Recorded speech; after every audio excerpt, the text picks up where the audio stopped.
बाजार के आखिरी घंटे का हर एक्शन, सटीक विश्लेषण, मुनाफे वाले आइडियाज। कीजिए कल की तैयारी आज हमारे साथ। देखिए CNBC आवाज मोतीलाल ओसवाल स्टूडियो से लाइव।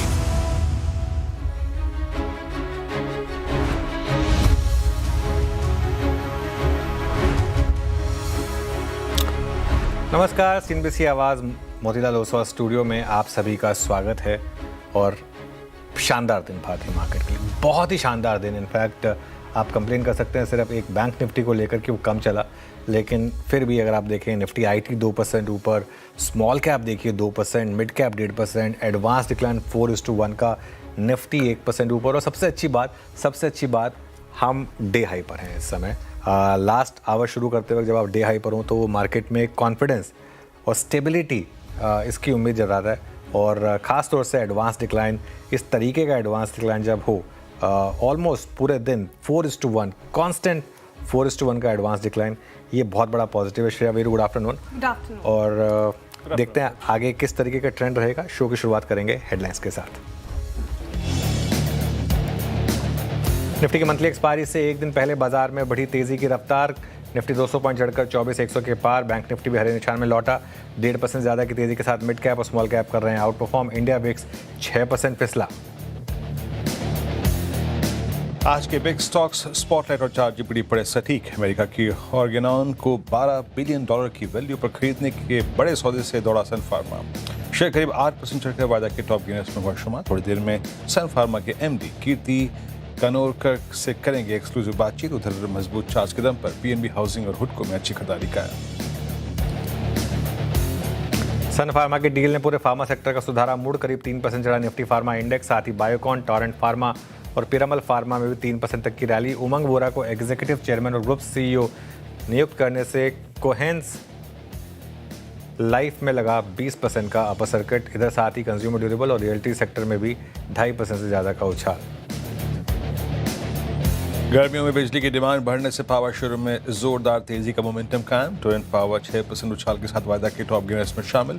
साथ ही JSW एनर्जी, टाटा पावर और आइनॉक्स विंड में भी 4% ज़्यादा की मजबूती कायम।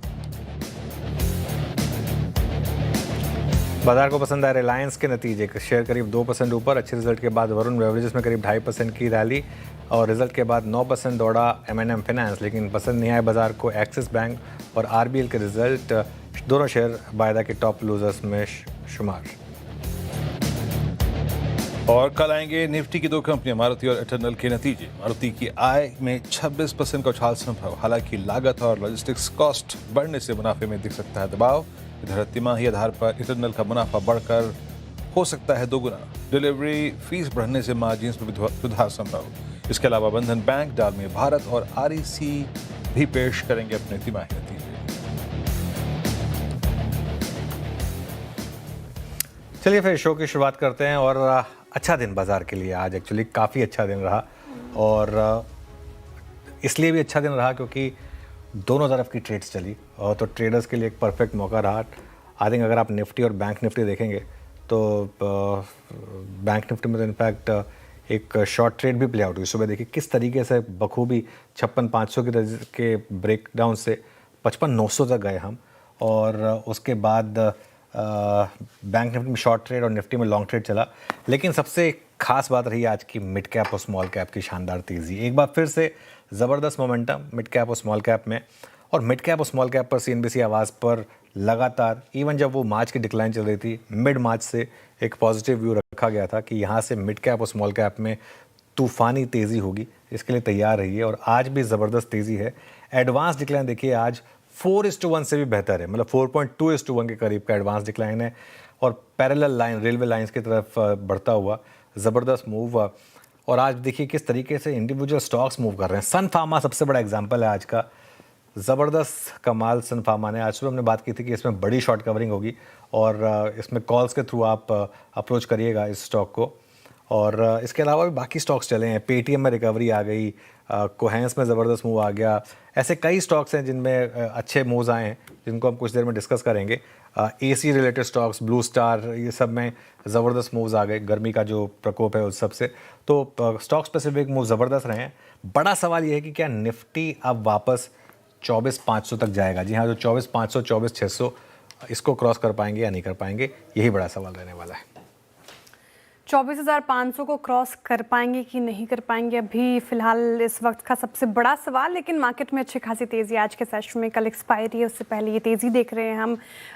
मौके दे रहा है बाजार, स्टॉक स्पेसिफिक चर्चाएं लगातार जो CNBC आवाज़ पर हुई है उसमें अच्छे खासे मौके मिले हैं और हम निचले स्तरों से आज रिकवरी भी दिखा रहे हैं मार्केट पर। लेकिन जो बड़ा सवाल सर आपने उठाया कि 24,500 का स्तर कितना दूर यहाँ से, अब कौन से लेवल्स इंपॉर्टेंट होंगे, आज के मूव्स क्या कॉन्फिडेंस बिल्ड कर पा रहे हैं मार्केट में और स्ट्रैटेजी क्या होनी चाहिए? क्या फिर से दो तरफा ट्रेड्स के लिए हम तैयार रहें या फिर स्टॉक स्पेसिफिक अप्रोच एक बेटर अप्रोच होगी इस मार्केट में? देखिए, सबसे पहले तो मैं आपको एक इंटरेस्टिंग चीज़ बताता हूँ जो आज सुबह CNBC आवाज़ पर हमने डिस्कशन किया था कि क्यों ये मार्केट चलेगा। उसमें एक और पॉजिटिव ट्रिगर था, पॉलिटिकल क्यूज। आई थिंक ये समझना लोगों को बहुत ज़रूरी है। पॉलिटिक्स मार्केट्स को इम्पैक्ट करता है। देखिए, अब 2 घंटे पहले न्यूज़ आई थी कि राज्यसभा के सचिवालय ने यह ऑफिशियल बोल दिया कि जो 7 सांसदों को बीजेपी में विलय किया गया था उसको मंजूरी मिल गई है ना। और अपने साथ राघव ने अपने साथ साथ 6 और लोगों को बीजेपी से मर्ज कराया। तो अब राज्यसभा में श्रेया बीजेपी के हो गए हैं 113 सांसद। कितने? 113 सांसद हो गए हैं राज्यसभा में। और राज्यसभा में बीजेपी की बहुत स्ट्रांग मेजॉरिटी हो गई है। पहली मेजॉरिटी थी लेकिन अब बहुत स्ट्रांग मेजॉरिटी हो गई है।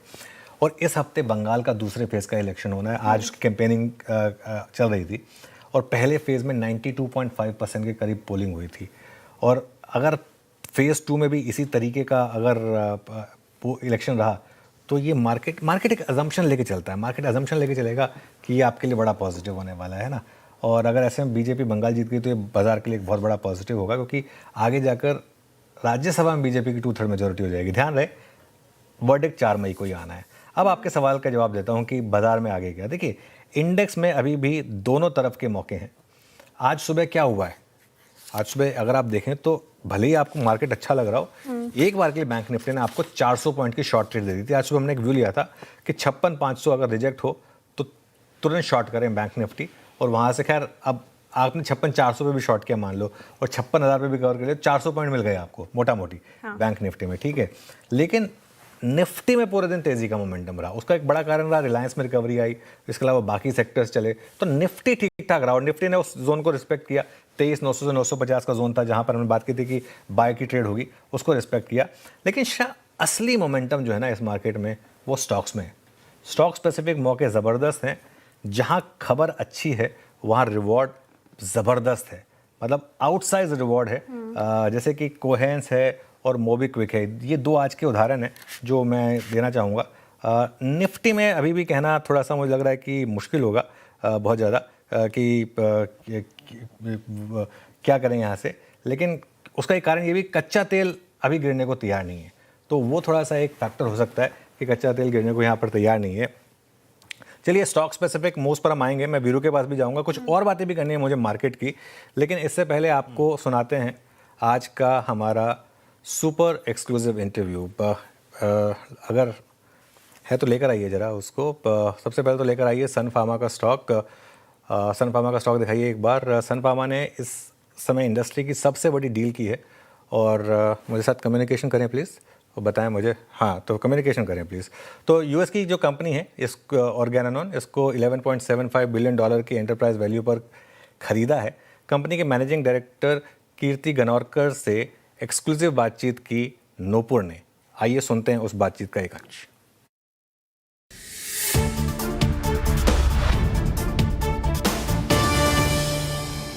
सबसे पहले तो सिंपल लैंग्वेज में हमारे दर्शकों के लिए अगर आप समझा सके ये डील कितनी बड़ी है कंपनी के लिए इन टर्म्स ऑफ रेवेन्यूज़, और कौन से नए ऐसे रीजन्स होंगे जहां पे कंपनी फोरे करेगा इस एक्विजिशन के बाद। धन्यवाद नूपुर। सन फार्मा एंड ऑर्गेनॉन, ये 2 बिजनेसेस मर्ज होने जा रहे हैं, तो साइज उसका होगा $12 बिलियन। सन का प्रेजेंस हमारा 100 कंट्रीज़ में है, 100 देशों में हम आज हमारे प्रोडक्ट बेचते हैं। एंड ऑर्गेनॉन 140 देशों में उनके प्रोडक्ट बेचता है। उसमें से 10 कंट्रीज़ ऐसे हैं जहां पर हम लोग आज प्रोडक्ट नहीं बेचते हैं। उसमें से 1 इम्पॉर्टेंट कंट्री और बड़ा मार्केट है चाइना, जहां पर आज हम लोग नहीं हैं। और ऑर्गेनॉन का चाइना में काफ़ी बड़ा बिजनेस है, it's almost like $800 million. So like that उनका 10 कंट्रीज ऐसा है जहाँ पर उनका ही प्रेजेंस है, सन का नहीं है। सो कंबाइंड बिजनेस में जब दोनों साथ में आ जाता है तो हम हमारा प्रोडक्ट ऑलमोस्ट 150 कंट्रीज में बेच सकते हैं। So this is like selling Sun's as well as Organon product together. उसके अलावा दोनों कंपनी का कंबाइंड EBITDA इस 30% के आसपास रहेगा। हमारा 29-30% है, उनका भी 30% है, तो वो रहेगा। दोनों कंपनी का पोर्टफोलियो मर्ज होगा। जैसे आपको दर्शकों को बताने के लिए ऑर्गेनॉन का पोर्टफोलियो विमेंस में हेल्थ में है, वो उनका एक बड़ा पोर्टफोलियो, ऑलमोस्ट उनका 30% जो सेल्स आता है वो वुमेंस हेल्थ पोर्टफोलियो से आता है। दूसरा उनका आता है establish products like establish brand, जो ब्रांड ऑफ पेटेंट हो गए, जिनके कई पहले पेटेंट थे बट आज नहीं है, बट वो ब्रांड आज भी बिकते हैं क्योंकि उनकी ब्रांड इक्विटी है एंड पेशेंट्स और डॉक्टर्स आज भी वो ब्रांड लिखते हैं। तो वो बिजनेस एक 51% है। और थर्ड उनका बिजनेस है बायोसिमिलर्स। सो कोई भी बायोलॉजिक्स प्रोडक्ट जब भी उसका ऑफ पेटेंट होता है तो कोई भी कंपनी उसका बायोसिमिलर उसका इक्विवेलेंट प्रोडक्ट लॉन्च कर सकता है, तो वो है। सो ये 3 बिजनेसेस ऑर्गेनॉन के है एंड सन के इसमें से इनोवेटिव बिजनेस सन का है। देन हमारा ब्रांडेड जेनरिक बिजनेस है, जैसा इनका एस्टेब्लिश प्रोडक्ट बिजनेस है ऑर्गेनॉन का, वैसा सन का ब्रांडेड जेनरिक बिजनेस है एंड जेनरिक बिजनेस है जो सिंथेटिक मॉलिक्यूल करते हैं। सो वैसे देखा जाए तो दोनों businesses they are complementary to each others और दोनों में ओवरलैप काफ़ी कम है in terms of product, almost कोई भी ओवरलैप नहीं है। बिल्कुल सर, आपने बायोसिमिलर की बात की और ये एक नया रेवेन्यू ग्रोथ ड्राइवर रहेगा कंपनी के लिए कि जिसमें एंट्री करने वाली है कंपनी, पर इसमें कितनी बड़ी अपॉर्चुनिटी है कंपनी के लिए और कंपटीशन कैसे यहाँ पे प्ले आउट होता है? नहीं, बड़ा अच्छा सवाल किया आपने। लाइक बायोसिमिलर में आज हम है नहीं, ऑलमोस्ट हमारा कोई सेल ही नहीं है बायोसिमिलर में।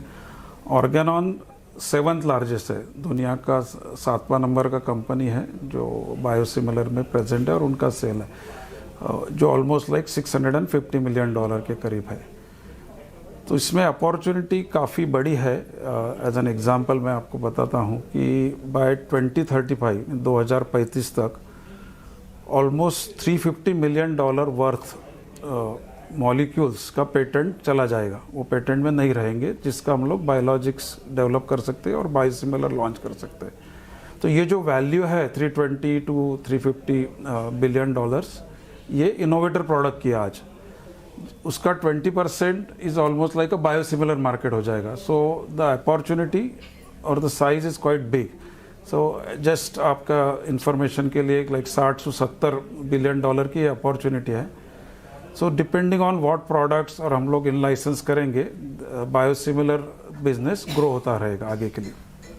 बिल्कुल सर, बायोसिमिलर बिजनेस भी ग्रो होता रहेगा, लेकिन सबका कंसर्न कंपनी के डेट को लेकर ही है क्योंकि वो बढ़ने वाला है और बैलेंस शीट थोड़ी आपको हेवी नज़र आएगी। कितने क्वार्टर्स तक ये इम्पैक्ट देखने को मिल सकता है, कितने ईयर्स, और उसके बाद सस्टेनेबल लेवल पे कितना डेट कंफर्टेबल रहेंगे, और साथ ही साथ कॉस्ट ऑफ फंड भी कुछ बढ़ सकता है यहाँ से?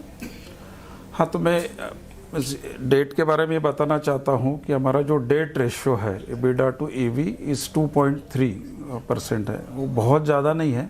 बहुत सारे कंपनी का ये रेशियो होता है बिटवीन 3 से 4 के बीच में रहता है। तो मेरे ओपिनियन में it's a comfortable date. But Sun के पास पहले कभी डेट ज़्यादा था नहीं, बहुत ही कम था और मोस्टली कैश ही है। तो एज अ मैनेजमेंट हम लोग ये सोच रहे हैं कि जितना जल्दी से हम लोग डेट रिटर्न कर पाए वो करने का हम लोग कोशिश करेंगे। उसका क्या टाइमलाइन है अभी हम नहीं बता सकते हैं, बट द एफर्ट और the idea is how do we return the debt faster. और जो एग्जिस्टिंग बिजनेस है उसमें भी थोड़ा केपेक्स या कितना रहेगा, उससे कितना इम्पैक्ट हो सकता है डेट पे, और ये जो सिनर्जी $350 मिलियन की है ये कब तक फ्लो डाउन हो जाएगी नंबर्स में? सो हमारा एग्जिस्टिंग बिजनेस में जो कैपेक्स वगैरह है वो तो हमने कैलकुलेट करके वी आर कैश पॉजिटिव। आज हमारे पास $3 बिलियन का कैश है। अभी सिनर्जी जो आएगी वो नेक्स्ट 2 से 4 साल में आएगी, बिकॉज जो $350 मिलियन की हम लोग सिनर्जी बोल रहे हैं ये कॉस्ट सिनर्जी है। इसको आने के लिए कम से कम 2 से 4 साल का समय लगेगा। बट कॉस्ट सिनर्जी के अलावा सेल्स सिनर्जी भी आएगी। मीन्स सन के प्रोडक्ट, ऑर्गेनॉन के प्रोडक्ट, जो प्रोडक्ट R&D में है, डेवलपमेंट से, उससे सेल्स एनर्जी आएगी, वो भी काफ़ी इंटरेस्टिंग रहेगी। उसका हमने एक स्पेसिफिक नंबर अभी तक दिया नहीं है, but we are working on it. बिल्कुल सर, बहुत बहुत धन्यवाद सर CNBC आवाज़ को समय देने के लिए। Thank you निपुर for Thank hosting you. Us.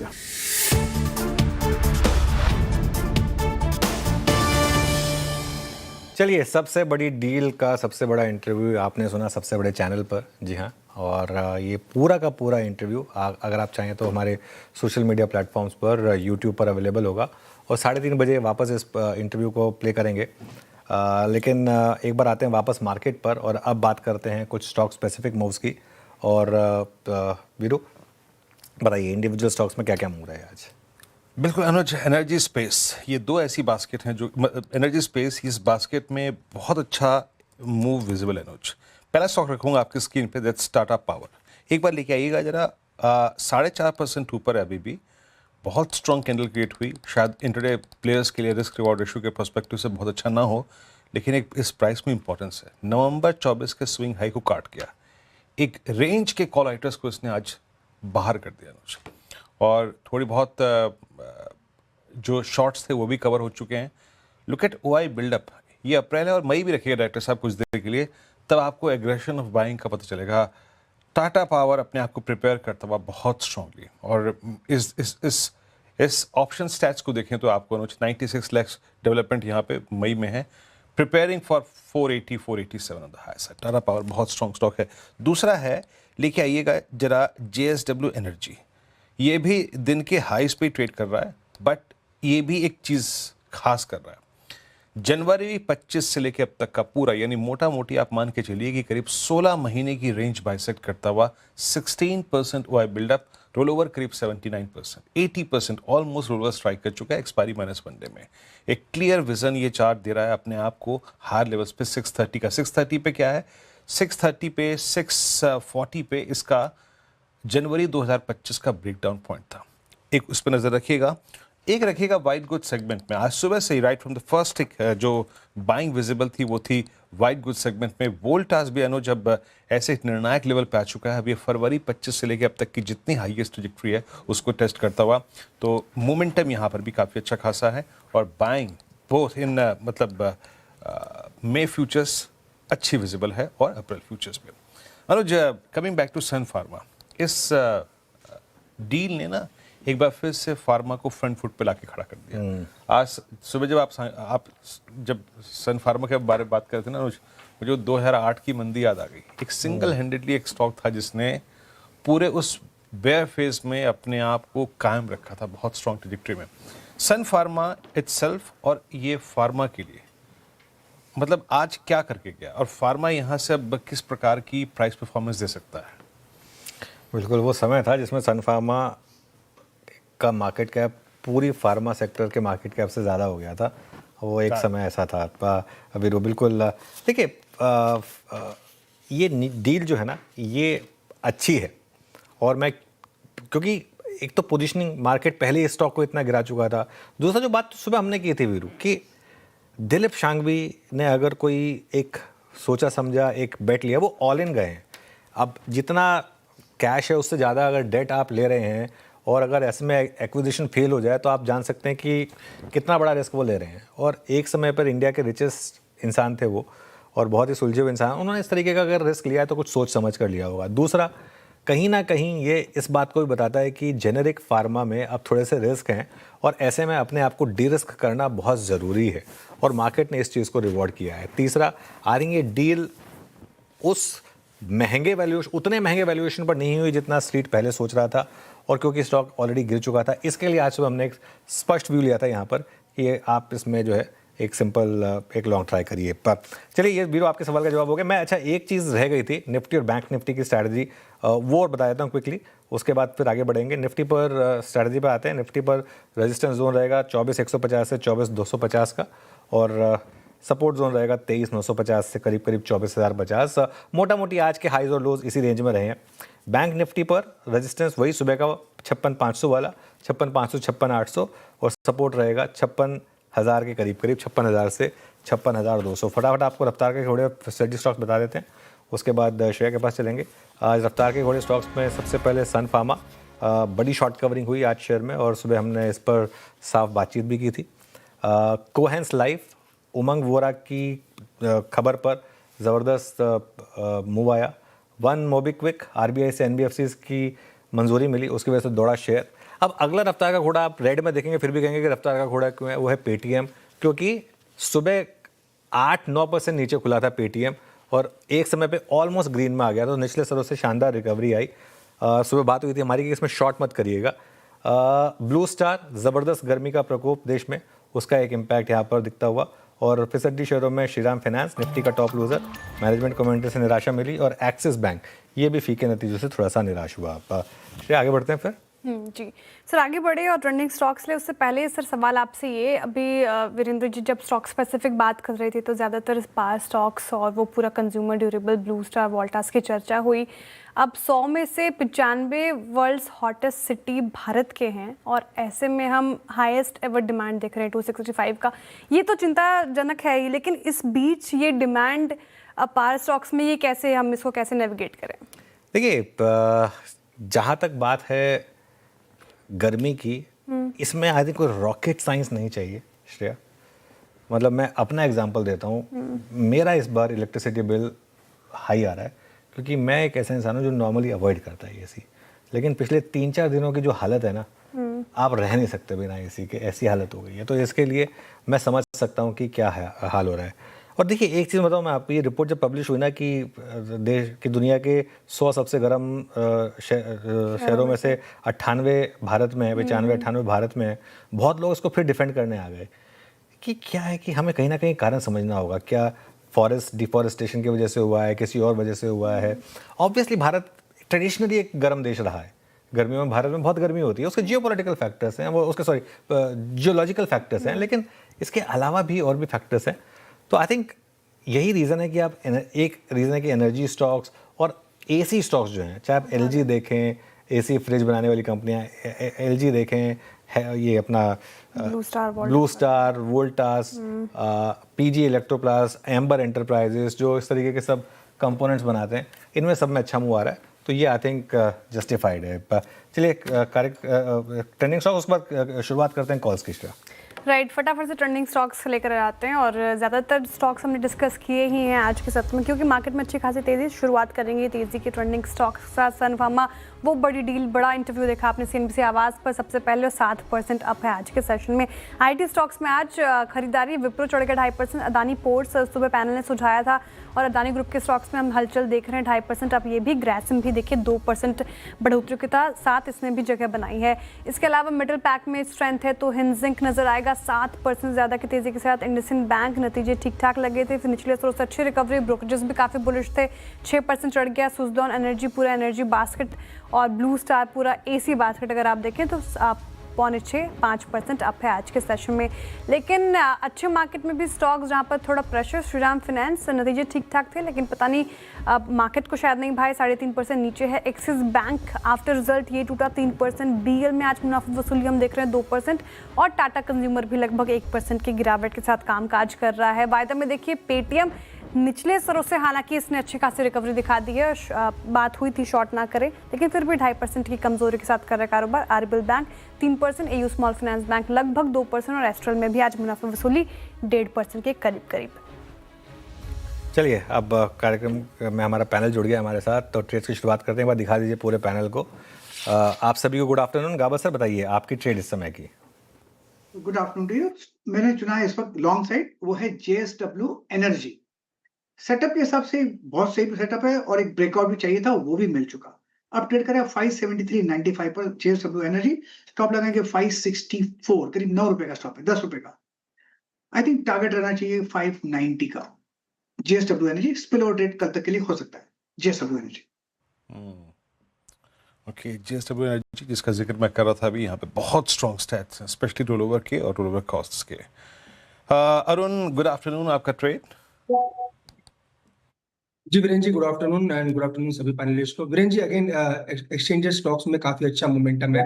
In fact देखिए सभी कैपिटल मार्केट शेयर्स में अच्छा मोमेंटम नजर आ रहा है। तो MCX को बाय करने की सलाह रहेगी। इंट्राडे चार्ट्स पे ब्रेकआउट क्लियरली दिख रहा है और इस लेवल के आसपास बाय करें। 2798 का स्टॉप लॉस रहेगा और 2905 तक के टारगेट्स MCX में आपको देखने को मिल सकते हैं। MCX खरीदारी की राय इन स्तरों पर। मानस जी, गुड आफ्टरनून, आपकी पिक क्या होगी इस वक्त की? गुड आफ्टरनून श्रेया जी। तो देखिए, सोना कॉम्स पे खरीदारी करने की राय रहेगी। सोना कॉम्स करेक्ट हुआ था, स्टॉक ने टेंडे मूविंग एवरेज के आसपास बेस बनाया और रैली रिज्यूम हुई है। इंटरडे चार्ट पे हाई टॉप्स हायर बॉटम्स का कंफर्मेशन है, तो यहाँ पर खरीदारी करेंगे। 574 का स्टॉप लॉस लगाएंगे। 605 तक के टारगेट्स पॉसिबल है, ये कैश लेवल्स हैं। अगर आप ऑप्शन में ट्रेड लेना चाहें तो मई मंथ का 600 वाला कॉल ऑप्शन जो 23 रुपए के आसपास ट्रेड हो रहा है, वहां पर आप 17 रुपए का स्टॉप लॉस लगा लें और 40 रुपए के टारगेट सेट कर लें। ओके, अब चलते हैं सौमिल के पास और ले लेते हैं सौमिल से ट्रेड। सौमिल, गुड आफ्टरनून, बताइए आपकी trade. Good afternoon to everyone. MCX और सोना कॉम्स दोनों ही मेरे लिस्ट में थे, दोनों ही ले चुके हैं। I would go with Oberoi reality. यहाँ पर भी एक कंसोलिडेशन हो रहा है 2 हफ्तों से। नीचे में बहुत ही क्रूशियल सपोर्ट्स अराउंड 1680 1650 के आसपास है। ये जो कंसोलिडेशन है मुझे लगता है ऊपर की तरफ टूटेगा, क्योंकि ऑलरेडी ये एक अप ट्रेंड में चल रहा है शॉर्ट टू मीडियम टर्म में।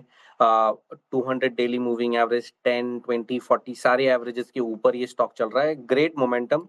यहाँ पर एक स्टॉप लॉस रखेंगे 1680 पर, और ऊपर में जो टारगेट होगा वो होगा 1830। ओबेरॉय रियल्टी 1725 का आपका bye call. Pankaj ji, good afternoon, आपका trade. Good afternoon, Virendra ji, Anush sir and everybody on the panel. Virendra ji, BHEL BHEL के ऊपर नजरें, काफी स्ट्रॉन्ग सेटअप लग रहा है यहाँ पे। 348.80 के आसपास फ्यूचर्स में ट्रेड कर रहा है। मुझे लगता है कि ये 345 के एक स्टॉप लॉस के साथ में इसमें प्ले करना चाहिए 355 के टारगेट के लिए। आज या कल में ये देखने मिल सकता है। BHEL पे खरीदारी की राय 3.5% अप है। पंकज जी को पसंद आ रहा है। टेक्निकल कॉल्स पूरे हो गए हैं, फटाफट से एक रिकैप टारगेट और स्टॉप लॉस देख लीजिए। गाबा ने JSW एनर्जी चुना है। खरीदारी की राय 590 की टारगेट है, 564 का स्टॉप लॉस।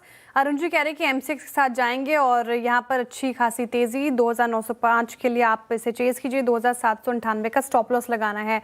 मानस जी ने सोना कॉम स्टार चुना है, यहाँ पर भी स्ट्रेंथ नजर आ रही है, इसलिए खरीदारी की राय है। 605 के टारगेट है, 574 का स्टॉप लॉस लगाना है। सोमिल जी के पिक्स में था MCX और सोना कॉम, लेकिन वो दोनों चुन लिया गया, तो वो ओबेरॉय रियल्टी के साथ जाना चाह रहे हैं। 1830 के टारगेट के लिए 1680 का स्टॉप लॉस लगाना है। और पंकज जी ने BHEL चुना है, यहाँ पर भी स्ट्रेंथ अच्छी खासी है, तो खरीदारी की राय 355 के टारगेट है, 345 का स्टॉप लॉस लगाना है आपको। लेकिन इस मार्केट में आपका इन्वेस्टमेंट आइडिया क्या हो, ये शरद अवस्थी जी से जानेंगे। शरद जी, गुड आफ्टरनून और स्वागत है आपका कार्यक्रम में। बताइए आपका इन्वेस्टमेंट आइडिया। हम लोगों को लगता है हुंडई मोटर्स में खरीदारी करके चलना चाहिए। कंपनी देश की जानी मानी 4 व्हीलर कंपनी है। अगले 4-5 सालों में कंपनी नए प्रोडक्ट लॉन्चेस के बारे में भी बात कर रही है। प्रोडक्ट वैल्यू वगैरह एस्टैब्लिश्ड है। क्रेटा वगैरह वो भी इनका फ्लैगशिप ब्रांड है। तालेगांव वाला कैपेक्स भी अगले 6-8 महीने में चालू हो जाना चाहिए, तो उसका भी फर्क नंबर्स में दिखने लगना चाहिए। और पेनिट्रेशन के लेवल्स पे मुझे लगता है ईवी जैसे जैसे और लॉन्च एक्सपैंड करते हैं वहाँ पे काफी इनको फायदा होना चाहिए। तो मुझे लगता है हुंडई के 5-6 लॉन्चेस प्लान्ड है अगले 4 से 5 साल में, उसका भी फायदा मिलना चाहिए। वैल्यूएशन अभी सबड्यूड है। अगले 2 साल में आप 10-15% ग्रोथ आसानी से उम्मीद कर सकते हैं, और जनरली भी पैसेंजर व्हीकल्स में ग्रोथ ठीक ठाक रहनी चाहिए। तो हमें लगता है अगले साल कंपनी 75 रुपए 80 रुपए के आसपास की अर्निंग डिक्लेयर कर देगी, जो करीब 17% जैसी ग्रोथ होगी, और 30 का मल्टीपल मिलना बहुत मुश्किल नहीं होना चाहिए। तो 2400 रुपए के शुरुआती लक्ष्य के हिसाब से हुंडई मोटर्स। ओके, चलिए एक बार जरा रिलायंस लेकर आइए जरा, पर रिलायंस देखें क्या कर रहा है। और रिलायंस, ये देखिए रिलायंस आज का हाई क्या है, 1358.2। और निफ्टी का कंट्रीब्यूशन लेकर आइए एक बार जरा। निफ्टी का कंट्रीब्यूशन दिखाइए रहा एक बार। निफ्टी का कंट्रीब्यूशन 50 पॉइंट निफ्टी में कंट्रीब्यूट कर रहा है शेयर रिलायंस, है ना। ज़बरदस्त मूव है। और किसी ने शॉर्ट भी दिया था क्या चैनल पे? नहीं मैं पूछ रहा हूँ जनरली। नहीं रिलायंस पर नहीं देखा था मैंने, क्योंकि लॉजिकल नहीं बनता था। अब देखिए हमारा चैनल है, मतलब हमारी पेरेंट कंपनी है, तो बियॉन्ड द पॉइंट हम बहुत ज़्यादा गंग हो के नहीं बोल सकते, लेकिन बात ये हुई थी कि नंबर अच्छे हैं। अब नंबर है तो बात करना तो बनता है एक बार, है ना। तो इसके लिए आप तो हम इससे ज़्यादा बोल नहीं सकते, क्योंकि भाई वो थोड़ा सा फिर जैसे कहते हैं seizures wife should be above suspicion. मेरा तो ये मानना है, मैं तो हमेशा थ्योरी में बिलीव करता हूँ। लेकिन मतलब कहीं हुआ होगा शॉर्ट, तो जो भी है वो अच्छे खासे शॉर्ट्स में स्टॉप लॉस लगे। लेकिन आज का वापस बड़ा डील, उस पर आते हैं। बड़ी डील है आज फार्मा सेक्टर में। जी हाँ, सबसे बड़ी डील हुई है आज फार्मा सेक्टर में। और आज बुल वर्सेस बेयर में हम फोकस कर रहे हैं सन फार्मा पर। जी हाँ, 7% की छलांग लगाई है। लेकिन ध्यान रखें, अगर आप पिछले 1 महीने का चार्ट देखेंगे तो अभी भी नेगेटिव है ये। तो बड़ा सवाल यही है कि आज सिर्फ शॉर्ट कवरिंग रैली है या कुछ और आगे जाकर स्टॉक आपको मुनाफा कमा कर देगा या ये रैली निकलने का मौका है। आज नूपुर बुलिश हैं, ऑब्वियसली मैनेजमेंट से मिलकर आई हैं तो थोड़ा सा वो तो शायद हो सकता है इन्फ्लुएंस हो गई हो। लेकिन आशीष बेरिश हैं, तो चलिए बुल वर्सेस बेयर शुरुआत करते हैं। सर मैं ही शुरुआत करती हूँ। मैनेजमेंट से मिलके आई हूँ तो वहाँ पे जो कॉन्फिडेंस नज़र आ रहा था उनकी बॉडी लैंग्वेज में काफ़ी पॉजिटिव था। और सन फार्मा के साथ हिस्ट्री रही है एमएनए की, चाहे वो टैरो की हो, रेनबेक्सी की हो। टर्न अराउंड करते हैं बिजनेस को। पिछले 10 साल 15 साल में देखेंगे तो जितने भी एक्विजिशन कंपनी ने किए हैं ना, उसकी रेवेन्यू पोटेंशियल देखिए आप, उसकी रेवेन्यू ग्रोथ देखिए कंपाउंडेड बेसिस पर 15% आपको नजर आएगी। और प्रेजेंटेशन में क्लियरली लिखा है, इनफैक्ट मार्जिन भी जो है वो उनके सुधरते हैं। आज की जो सबसे बड़ी डील हुई है ये फार्मा सेक्टर में $12 बिलियन के आसपास, इससे जो कंपनी की रेवेन्यूज है ना वो डबल होते हुए दिखेंगे आशीष। और ये सबसे बड़ा बुल पॉइंट इस कंपनी के लिए यही है। और आज तो आपका कॉन्फिडेंस अलग लेवल पर ही नजर आ रहा है। लेकिन कुछ बातें हैं जो समझ में नहीं आ रही हैं कि हर बार ये जो डेट रिडन कंपनीज हैं, धीमी ग्रोथ वाली कंपनीज हैं, इनका ही एक्विजिशन क्यों करना। और सारे फोरकास्ट आपके एकदम ओवर ऑप्टिमिस्टिक सिनेरियो पर बने हुए हैं। आपको देखना पड़ेगा कि ग्लोबली फार्मा कंपनीज इतना अच्छा कर नहीं रही हैं। जिस मार्केट की सेगमेंट की आप बात कर रहे हैं कि ओराग्नेन है, वुमेन्स हेल्थ में काम करती है, बायोसिमिलर में एंट्री हो जाएगी, इसने पिछले 5 सालों में निवेशकों का पैसा बना के नहीं दिया। इसका NYC लिस्टेड कंपनी है, चार्ट देख रहा था, 5 साल में 67% की गिरावट यहाँ पर देखने को मिल रही है। इनफैक्ट वो जो फ्राइडे का सर्ज है उसको काउंट करके भी देखो तो पैसा बन के आया नहीं है। डेट इतना ज़्यादा है, ग्रोथ इतनी धीमी है, कोई और बेहतर कंपनी भी हो सकती थी। लेकिन इस डील की वजह से ना कंपनी को काफ़ी सारे रीजन में एक फुट हैंड मिल जाएगा, वहाँ पे एक्सपैंड कर पाएगी कंपनी। जैसे कि चाइना मार्केट हो गया, सबसे बड़ा मार्केट है, 2nd नंबर पे आता है फार्मा के टर्म्स में, तो वहाँ पे एक अच्छा मिल जाएगा। इंडिया डिपेंडेंसी थी सन फार्मा की, 33% रेवेन्यू इंडिया से आते थे, अब वो कम होकर 17% हो जाएंगे। और ये जो मार्केट पाई है कंपनी का वो एक्सपैंड होते हुए आपको यूरोप के कारोबार में दिखेगा, तो ये काफ़ी पॉजिटिव बात है। आपने बायोसिमिलर्स की बात की, मैनेजमेंट का मानना है कि अगर वो खुद बायोसिमिलर का कारोबार स्टार्ट करते तो काफ़ी समय लग जाता है इसमें एक्सपैंड करने के लिए। अब इजी प्लेट में उनको मिल गया क्योंकि 7वीं बड़ी कंपनी है ये। और अगैन बात करें तो आप बायोसिमिलर्स के कारोबार में इनफैक्ट जितने भी नंबर्स आप पुल आउट कर ले, वॉल्यूम्स को लेकर, वुमेन हेल्थ को लेकर, बायोसिमिलर्स को लेकर, सब कुछ एक सिनर्जी देती है। और $350 मिलियन की सिनर्जी तो मैनेजमेंट बता ही रही है आपको। डेट की बात की आपने तो डेट पे भी बता देते हो, सन फार्मा के पास 3 बिलियन से ज़्यादा का कैश है, तो थोड़ा बहुत डेट तो कंपनी में नजर आएगा, थोड़ा बहुत नहीं थोड़ा ज़्यादा नजर आएगा। लेकिन फ्री कैश फ्लो अगर दोनों के मिला के देखें तो $2 बिलियन के $2 बिलियन के आसपास आते हैं, जो कि इवेंचुअली डेट भी कम होते हुए आपको दिखेगा। लेकिन आपकी इतनी अच्छी बैलेंस शीट है सन फार्मा की, क्यों इसे स्ट्रेस में डालना है। आप फोरकास्ट करके चल रहे हैं कि बहुत बढ़िया ग्रोथ आएगी, सिनर्जिस्टिक बेनिफिट हो गया, लेकिन आप देखिए कि यहाँ पर रेगुलेटरी ओवरहैंग भी बना रहता है। कुछ ऊपर नीचे हो गया तो आपके नंबर्स कैसे करेंगे। आपकी बैलेंस शीट जो कि अभी बहुत बढ़िया है, इसमें थोड़ा सा स्ट्रेस यहाँ पर देखने को मिल सकता है। आईटी कंपनीज की भी बैलेंस शीट बहुत अच्छी होती है, लेकिन अगर वो एक्विजिशन नहीं करती तो उस पर सवाल उठ जाता है कि वो एक्विजिशन क्यों नहीं करती। अब सन फार्मा की बैलेंस शीट अच्छी है, एक अपर हैंड है कुछ खरीदने का, अपना मार्केट प्रेजेंस बढ़ाने का, एक्सपैंड करने का, नए कारोबार में जाने का, तो ये तो पॉजिटिव खबर हुई ना आशीष। तो ऑर्गेनिकली भी सन फार्मा की ग्रोथ पिछले 3 सालों में कोई इंप्रेसिव देखने को नहीं मिली। स्टॉक में तो कोई रिटर्न पिछले 3 सालों में खास देखने को नहीं मिला, एक लंबे समय का कंसोलिडेशन है। लेकिन साथ में अगर आप देखें तो इनके जो यूएस बिजनेस है, जेनरिक कारोबार है, यहाँ पर लगातार प्रेशर देखने को मिल रहा है। और इनफैक्ट जो इंडियन बिजनेस है, आपने बताया कि करीब 30% के आसपास कंट्रीब्यूशन देता है, यहाँ पर भी कोई बढ़िया इंप्रेसिव ग्रोथ देखने को नहीं मिल रही है। इसलिए तो कंपनी एक्सपैंड करी ना दूसरे मार्केट में, बायोसिमिलर्स के कारोबार में चाइना का एक इम्पैक्ट मिल जाएगा। और सबसे अच्छी बात है ना मैनेजमेंट की, टैरो का एक्विजिशन किया, रेनबेक्सी के टाइम पे काफी सवाल उठे थे, लेकिन उसके बाद भी टर्न अराउंड आया, अच्छा खासा रिबाउंड देखने को मिला, रेवेन्यू ग्रोथ, मार्जिन सब में। और ये भी उन्हें यही उम्मीद है कि एक अच्छा खासा अपटिक फाइनेंशियल्स में नजर आएगा। बिल्कुल। ओके, सन फार्मा पर आज खबरों में भी ये स्टॉक अच्छी तेजी है। डिबेट तो हो गई है सर, लेकिन आप किसके तरफ हैं? एक बड़ी डील जो नुपुर बता रही थी और मैनेजमेंट से बात की, हमने देखा कॉन्फिडेंस काफ़ी लग रहा था, लेकिन आशीष के भी तर्क हैं रिटर्न्स नहीं मिले हैं सन फार्मा से, क्या अब यहाँ से रिटर्न्स मिलेंगे इस डील के बाद? देखिए, मैं आज नूपुर की तरफ हूँ क्योंकि मेरा मानना ये है कि और कुछ नहीं, कम से कम कुछ नया तो ट्राई कर रहे हैं। मतलब एक एक्विजिशन ट्राई कर रहे हैं। और जैसा अभी अगर आप सुन रहे थे जो नूपुर ने क्वेश्चन पूछा, उन्होंने कि चाइना में हमारा जीरो प्रेजेंस था, आज चाइना की $800 मिलियन की मार्केट मिल गई हमको। ऐसे 10-12 मार्केट ओपन हो गई हैं। जेनेरिक से थोड़ा आगे तो सोच रहे हैं, कुछ बायोसिमिलर में कम से कम काम तो कर रहे हैं। और एक चीज़ जैसा मैं कह रहा था, ऑल इन जा रहे हैं दिलीप शांघवी जी। मतलब ये अगर एक्विजिशन फेल हुआ तो सन फार्मा के लिए बहुत ख़राब होगा, जिससे उभर नहीं पाएगी सन फार्मा। तो यहाँ पे ऑल और नथिंग है, उस तरीके की बेट ली गई है। ठीक है, चाहे तो आराम से रह सकते हैं भाई बिना कुछ इस तरीके का रिस्क लिए, लेकिन इतना बड़ा रिस्क ले रहे हैं दिलीप शांघवी पर्सनली। और देखिए, सन फार्मा का ट्रैक रिकॉर्ड रहा है एक्विजिशंस को टर्न अराउंड करने का, जो नूपुर ने बताया। आशीष के पॉइंट्स बिल्कुल सही हैं, जस्टिफाइड है, लेकिन मेरा ये मानना है कि वो सब मोर और लेस प्राइस में थे जो मार्केट में इस तरीके का पिछले। ये एक ऐसी डील थी जिसका सबको पता था कि ये आनी है। फरवरी 14 से ये बात हो रही थी कि ये डील आनी है, ये डील आनी है।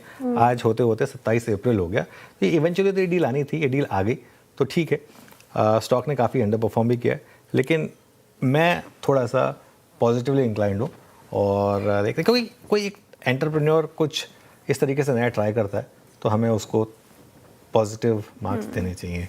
चलिए आशीष, नूपुर, बहुत बहुत शुक्रिया इस डिबेट के लिए। मीनवाइल अल्ट्राटेक के नंबर्स आ गए हैं और अल्ट्राटेक के numbers on the face of it अच्छे लग रहे हैं, क्योंकि खासतौर से बॉटम लाइन वाला नंबर मुझे काफ़ी अच्छा लगा। प्रॉफिट जो है वो करीब 3000 करोड़ है, जबकि एक्सपेक्टेशन 2720 करोड़ की थी। सेल्स इनलाइन है, तो अब ऐसे में और डिविडेंड दिया गया 240 रुपये का, अच्छा डिविडेंड है। ऐसे में देखने वाली बात ये होगी कि क्या मार्जिन अपटिक हुई है, और दूसरी चीज़ क्या वॉल्यूम नंबर जो है वो स्ट्रॉन्ग रहा है। आई थिंक ये 2-3 चीज़ें जो हैं वो देखने वाली बात होगी। खैर, अब शरद जी से एक मैं व्यू लेना चाहूँगा सन फार्मा पर। शरद जी, आपका व्यू किस साइड होगा, बुलिश साइड या बेरिश साइड इस डील के बाद? मुझे लगता है बुलिश साइड पे ही रहना चाहिए, क्योंकि बायोलॉजिक्स में प्रेजेंस जो एस्टैब्लिश हो रही है इस डील के साथ, वो एक काफी बड़ा लॉन्ग टर्म एडवांटेज है कंपनी के लिए। बायोसिमिलर्स, बायोलॉजिक्स, यहाँ पे हमें लगता है कि ग्लोबली और इंडिया में भी काफी स्कोप है आने वाले समय में। हिस्टोरिकली शायद उतने इंप्रेसिव नंबर्स ना लगे, बट मुझे लगता है फ्यूचर को देखते हुए जो सन फार्मा ने किया है और अगले 3 से 4 साल में जैसे जैसे इंटीग्रेशन बेनिफिट्स जो मिलते हैं, मुझे लगता है काफी फायदा रहेगा, क्योंकि वो एक बायोलॉजिक्स वाला पूरा पोर्टफोलियो उनका मिसिंग था और फार्मा में फ्यूचर स्पेस वही है बायोलॉजिक्स और बायोसिमिलर्स की। तो मुझे लगता है काफी बढ़िया डील है। शॉर्ट टर्म में हो सकता है आपको जो प्रॉब्लम्स होती हैं टिपिकली एम&ए इंटीग्रेशन इश्यूज वगैरह, वो थोड़े बहुत आ सकते हैं। तो शॉर्ट टर्म में हमें लगता है, शॉर्ट टू मीडियम टर्म में शायद अगले 6-8 महीने में आपको 1800 के आसपास पीक आउट हो जाए। लेकिन लॉन्ग टर्म मुझे लगता है अगर आप 3 से 4 साल का व्यू ले रहे हैं तो मुझे काफी अट्रैक्टिव लगती है डील लॉन्ग टर्म पोजिशनिंग के हिसाब से। ओके, कंस्ट्रक्टिव एक सकारात्मक व्यू है शरद जी का सन फार्मा में post this deal. Meanwhile Nifty bank लेके आई एक बार स्क्रीन पर, बस वही 340, 440, 500 उसी जोन से बार बार कोलैप्स हो रहा है। और वो एडवांटेज अगर आप देखें निफ्टी से हाथों हाथ ले रहा है। ये देखिए 255 जो हमने कार्यक्रम की शुरुआत की थी, इट वाज अराउंड 340, 350। मीनवाइल बंधन बैंक को लेके आई है। मैं केस तैयार कर रहा था बंधन बैंक की डिस्कशन का। माना से इस स्टॉक ने बहुत कुछ किया है ना, बहुत कुछ मतलब एक बेस बिल्डिंग एक्सरसाइज की है, और इसने बेस बिल्डिंग एक्सरसाइज में लगभग आप समझिएगा कि 1.5 साल का वक्त लिया है। नवंबर 24 से ये बेस बिल्डिंग एक्सरसाइज चल रही है, और मैं ये बातचीत, ये डिस्कशन करने में इसलिए सक्षम हूँ क्योंकि अब ये स्टॉक अपना 100 वीक एक्सपोनेंशियल एवरेज डिसाइसिवली उसके ऊपर ट्रेड कर रहा है। बंधन पे आपकी रीडिंग क्या कहती है, डे ट्रेड नहीं पोजिशनल ट्रेड के पर्सपेक्टिव से? तो देखिए, कंसोलिडेशन के बाद, करीब 6 दिनों के कंसोलिडेशन के बाद हमने ब्रेकआउट देखा है, और पिछले 3-4 दिनों में स्टॉक में अच्छे खासे वॉल्यूम भी देखने को मिले हैं। मेरा समझना है कि स्टॉक तैयार है 194-95 के लेवल को टेस्ट करने के लिए। तो करंट लेवल से भी 15 रुपए का अपसाइड स्टॉक दिखा सकता है। तो एक ट्रेड लेना होगा तो लॉन्ग साइड पे होगा, 174 का आपको स्टॉप लॉस लगा के चलना है। अब बात करते हैं फार्मा सेक्टर से एक और बड़े न्यूज़ की। कोहेंस फार्मा, जो आज कोहेंस लाइफ, जो आज अगर आप देखेंगे तो 20% के सर्किट पर है। बिल्कुल आपकी स्क्रीन पर आएगा। कोहेंस लाइफ 20% के सर्किट पर है। इसका पहले नाम सुवेन फार्मास्यूटिकल हुआ करता था, याद रखिएगा। अब क्या हुआ है, कंपनी की टॉप मैनेजमेंट बदलाव हुआ है और एक ऐसा नाम जुड़ा है जिसे एक बहुत ही बड़ा नाम माना जाता है, जी हाँ, उमंग वोरा। तो पूरी डिटेल जान लेते हैं कंचन से। कंचन, गुड आफ्टरनून। Good afternoon. जैसे कि आपने बोला कि काफ़ी शानदार तेज़ी ये चेंज के बाद हमें आज शेयर में आती हुई दिखाई दी है। दरअसल उमंग वोरा को एग्जीक्यूटिव चेयरमैन और साथ ही साथ सीईओ के तौर पे कंपनी ने नियुक्त कर लिया है। एक में से हम देखेंगे कि वो एग्जीक्यूटिव चेयरमैन की जो पोजीशन है उसको संभालते हुए नजर आएंगे, वहीं 20 में से वो ग्रुप सीईओ का जो पद है वो भी संभालते हुए नजर आएंगे। इससे पहले हमने देखा था कि विवेक शर्मा जो कि कंपनी के एग्जीक्यूटिव चेयरमैन है, उन्होंने अपना रेजिग्नेशन दिया था, लेकिन आने वाले 9 महीने तक वो वहाँ पे स्पेशल एडवाइजर के तौर पे बने रहेंगे। जैसे कि आपने मेंशन किया कि काफी बड़ा नाम ये जो उमंग वोरा है वो हमने इंडस्ट्री में देखने को मिला है। इनको सिप्ला के अंदर देखा जाए तो डेकेड का एक्सपीरियंस जो है वो लेके बैठे हैं। सिप्ला को इन्होंने डाइवर्सिफाइड ग्लोबल कंपनी बनाया है और इनकी अगर लीडरशिप की बात करी जाए तो उस दौरान सिप्ला में हमने देखा है कि एबिटा मार्जिन्स 10% से 10 गुना जो है वो हमें बढ़ते हुए दिखाई दिए हैं। अक्टूबर 2025 में हमने देखा था कि उन्होंने ग्रुप सीईओ के पद से सिप्ला के अंदर इस्तीफा दे दिया था और अब ये खबर आई है कि उन्होंने कोहेंस लाइफ साइंस में अपनी जो पोजीशन है उसको बनाया। उसके बाद ये जो तेजी है वो देखने को मिली है। बिल्कुल ज़बरदस्त एक ट्रैक रिकॉर्ड वाले सीईओ यहाँ पर आए और इस वजह से ज़बरदस्त मूव आया। 20% के करीब स्टॉक में मूव हुआ। हालांकि बहुत लोग एक्सपेक्ट कर रहे थे कि उमंग वोरा जी सिप्ला छोड़ने के बाद कोई उतनी ही बड़ी कंपनी में जाएंगे, लेकिन ठीक है, उन्होंने एक व्यू लिया है कि शायद एक थोड़ी सी छोटी कंपनी को एक वापस बड़ा किया जाए और मार्केट के लिए तो ये बड़ा पॉजिटिव हो गया। शरद जी, बेट लें क्या इनके साथ साथ उमंग वोरा के साथ साथ इस स्टॉक पर, कोहेंस पर? जी बिल्कुल, मेरे हिसाब से किसी भी बिजनेस में मैन पावर एक बहुत स्ट्रॉन्ग रोल प्ले करता है और इतनी बड़ी कंपनी से सुवन में जा रहे हैं। ऑलरेडी सुवन में हमने काफी बड़ी करेक्शन पिछले कुछ समय में देखी है, तो मुझे लगता है कोहेंस में जैसे जैसे इनका जो इम्पैक्ट है वो विजिबल होता है, काफी आपको फायदा ही रहना चाहिए। और ट्रैक रिकॉर्ड जैसा आप लोग भी बता रहे हैं काफी अच्छा रहा है इनका, तो ऑब्वियसली सुमन को भी इसका फायदा होना चाहिए।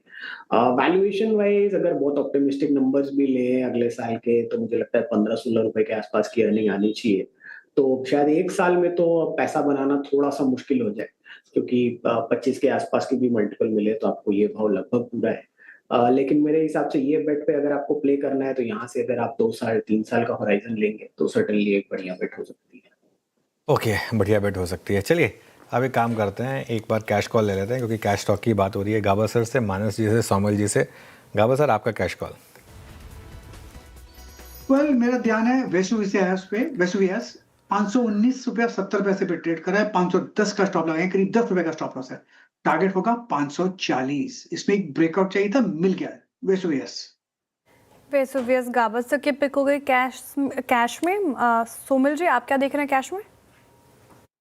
कैश में मैं देख रहा हूँ CUB City Union Bank. City Union Bank में एक फ्लैग पैटर्न बना है just about the 40 daily exponential moving average. 10 daily moving average के आसपास भी सपोर्ट लिया है। ग्रेट सेटअप, मोमेंटम इंडिकेटर्स में बाय आया है और इनफैक्ट जो लोअर डिग्री टाइम फ्रेम है वहां पे भी मोमेंटम इंडिकेटर्स ने फ्रेश बाय सिग्नल दिया है। Good setup here.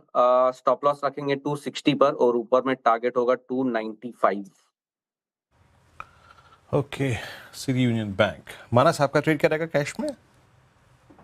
तो देखिए, कैश में एनटीपीसी ग्रीन पे खरीदारी करने की राय रहेगी। यहाँ पर हमें एक फ्रेश ब्रेकआउट चार्ट देखने को मिला है। आई थिंक अब स्टॉक तैयार है यहाँ से करीब 25 से 30 रुपए के अपमूव के लिए। तो एनटीपीसी ग्रीन पे करंट लेवल्स पे खरीदारी करेंगे। 114 का स्टॉप लॉस लगाएंगे और बहुत शॉर्ट टर्म के लिए 129 की टारगेट सेट करेंगे। NTPC green energy. मीनवाइल एक बार रिलायंस वापस लेकर आइए, क्योंकि रिलायंस आज क्लियरली मार्केट को एक बहुत स्ट्रॉन्ग लीडरशिप प्रोवाइड कर रहा है और देखिए अभी भी डे हाई पर ही है, करीब 1358 रुपये पर रिलायंस का स्टॉक है।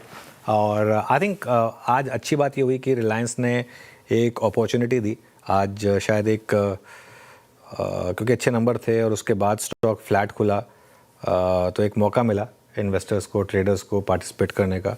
और उसके बाद एक अच्छा एक पूरी की पूरी तेज़ी जो है ना, पूरी की पूरी तेज़ी स्क्रीन पर प्ले हुई है और इसके लिए अच्छा मंगवाया। हम थोड़ा सा बिग स्टॉक्स में अवॉइड करते हैं इसको लेना, लेकिन इसका एनालिसिस बहुत सिंपल था आज सुबह। चलिए अब एक काम करते हैं, थोड़ा आगे बढ़ते हैं और मेटल सेक्टर पर गोल्डमैन सैक्स काफ़ी बुलिश है, इसकी बात करते हैं। इस रिपोर्ट की तमाम डिटेल्स के साथ आशीष मौजूद है। आशीष, बताइए। बढ़िया रिपोर्ट आई है गोल्डमैन सैक्स की तरफ से और ये कह रहे हैं कि जो एक सिक्लिकल स्टोरी मानी जाती है मेटल्स को, और इसमें भी देखें तो खासतौर पर फेरस यानी स्टील से जुड़े हुए स्टॉक्स यहाँ पर एक तेज़ी के अवसर नज़र आ रहे हैं।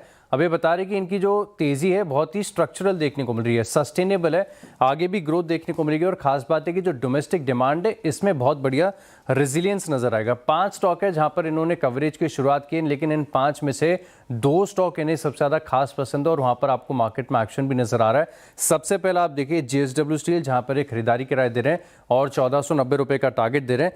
ये बता रहे हैं कि कैपेसिटी की ग्रोथ बहुत बढ़िया देखने को मिली है, डाउन स्ट्रीम का एक्सपोजर है, ऑपरेटिंग लेवरेज जो इनकी ये भी फेवरेबल देखने को मिली है, डेट पोजीशन काफ़ी बढ़िया है और रॉ मटेरियल की सिक्योरिटी क्योंकि इंटीग्रेशन का बेनिफिट मिल जाता है, इसी के चलते देखें तो JSW स्टील ये स्टॉक इन्हें पसंद आता है। दूसरा है श्याम मेटालिक्स और इनफैक्ट इस रिपोर्ट के चलते गजब का आउट परफॉर्मेंस स्टॉक में देखने को मिला, ऑलमोस्ट 9% तक की दिन के दौरान तेजी देखने को मिली थी। अब श्याम मेटालिक्स की बात करें तो ये खरीदारी की राय के साथ 1065 रुपये का टारगेट दे रहे हैं और ये बता रहे हैं कि इनका कार्बन है, स्टेनलेस स्टील है, एल्यूमिनियम है, सब में एक्सपोजर है। और साथ में अगर आप देखें तो जो नेट डेट वर्सेस एबिटा है इसमें कंसिस्टेंट ग्रोथ यहाँ पर आपको देखने को मिली है, तो यहाँ पर आप रखेगा खास फोकस। टाटा स्टील की बात करें तो ये न्यूट्रल की रेटिंग दे रहे हैं, 210 रुपये का टारगेट इन्होंने दिया है और ये बता रहे कि एबिटा का इंप्रूवमेंट आपको FY28 तक देखने को मिलेगा। लेकिन दिक्कत की बात क्या है कि एक तो कॉस्ट की अनसर्टेनिटी है जो कि इसके मार्जिन पर इम्पैक्ट डाल सकती है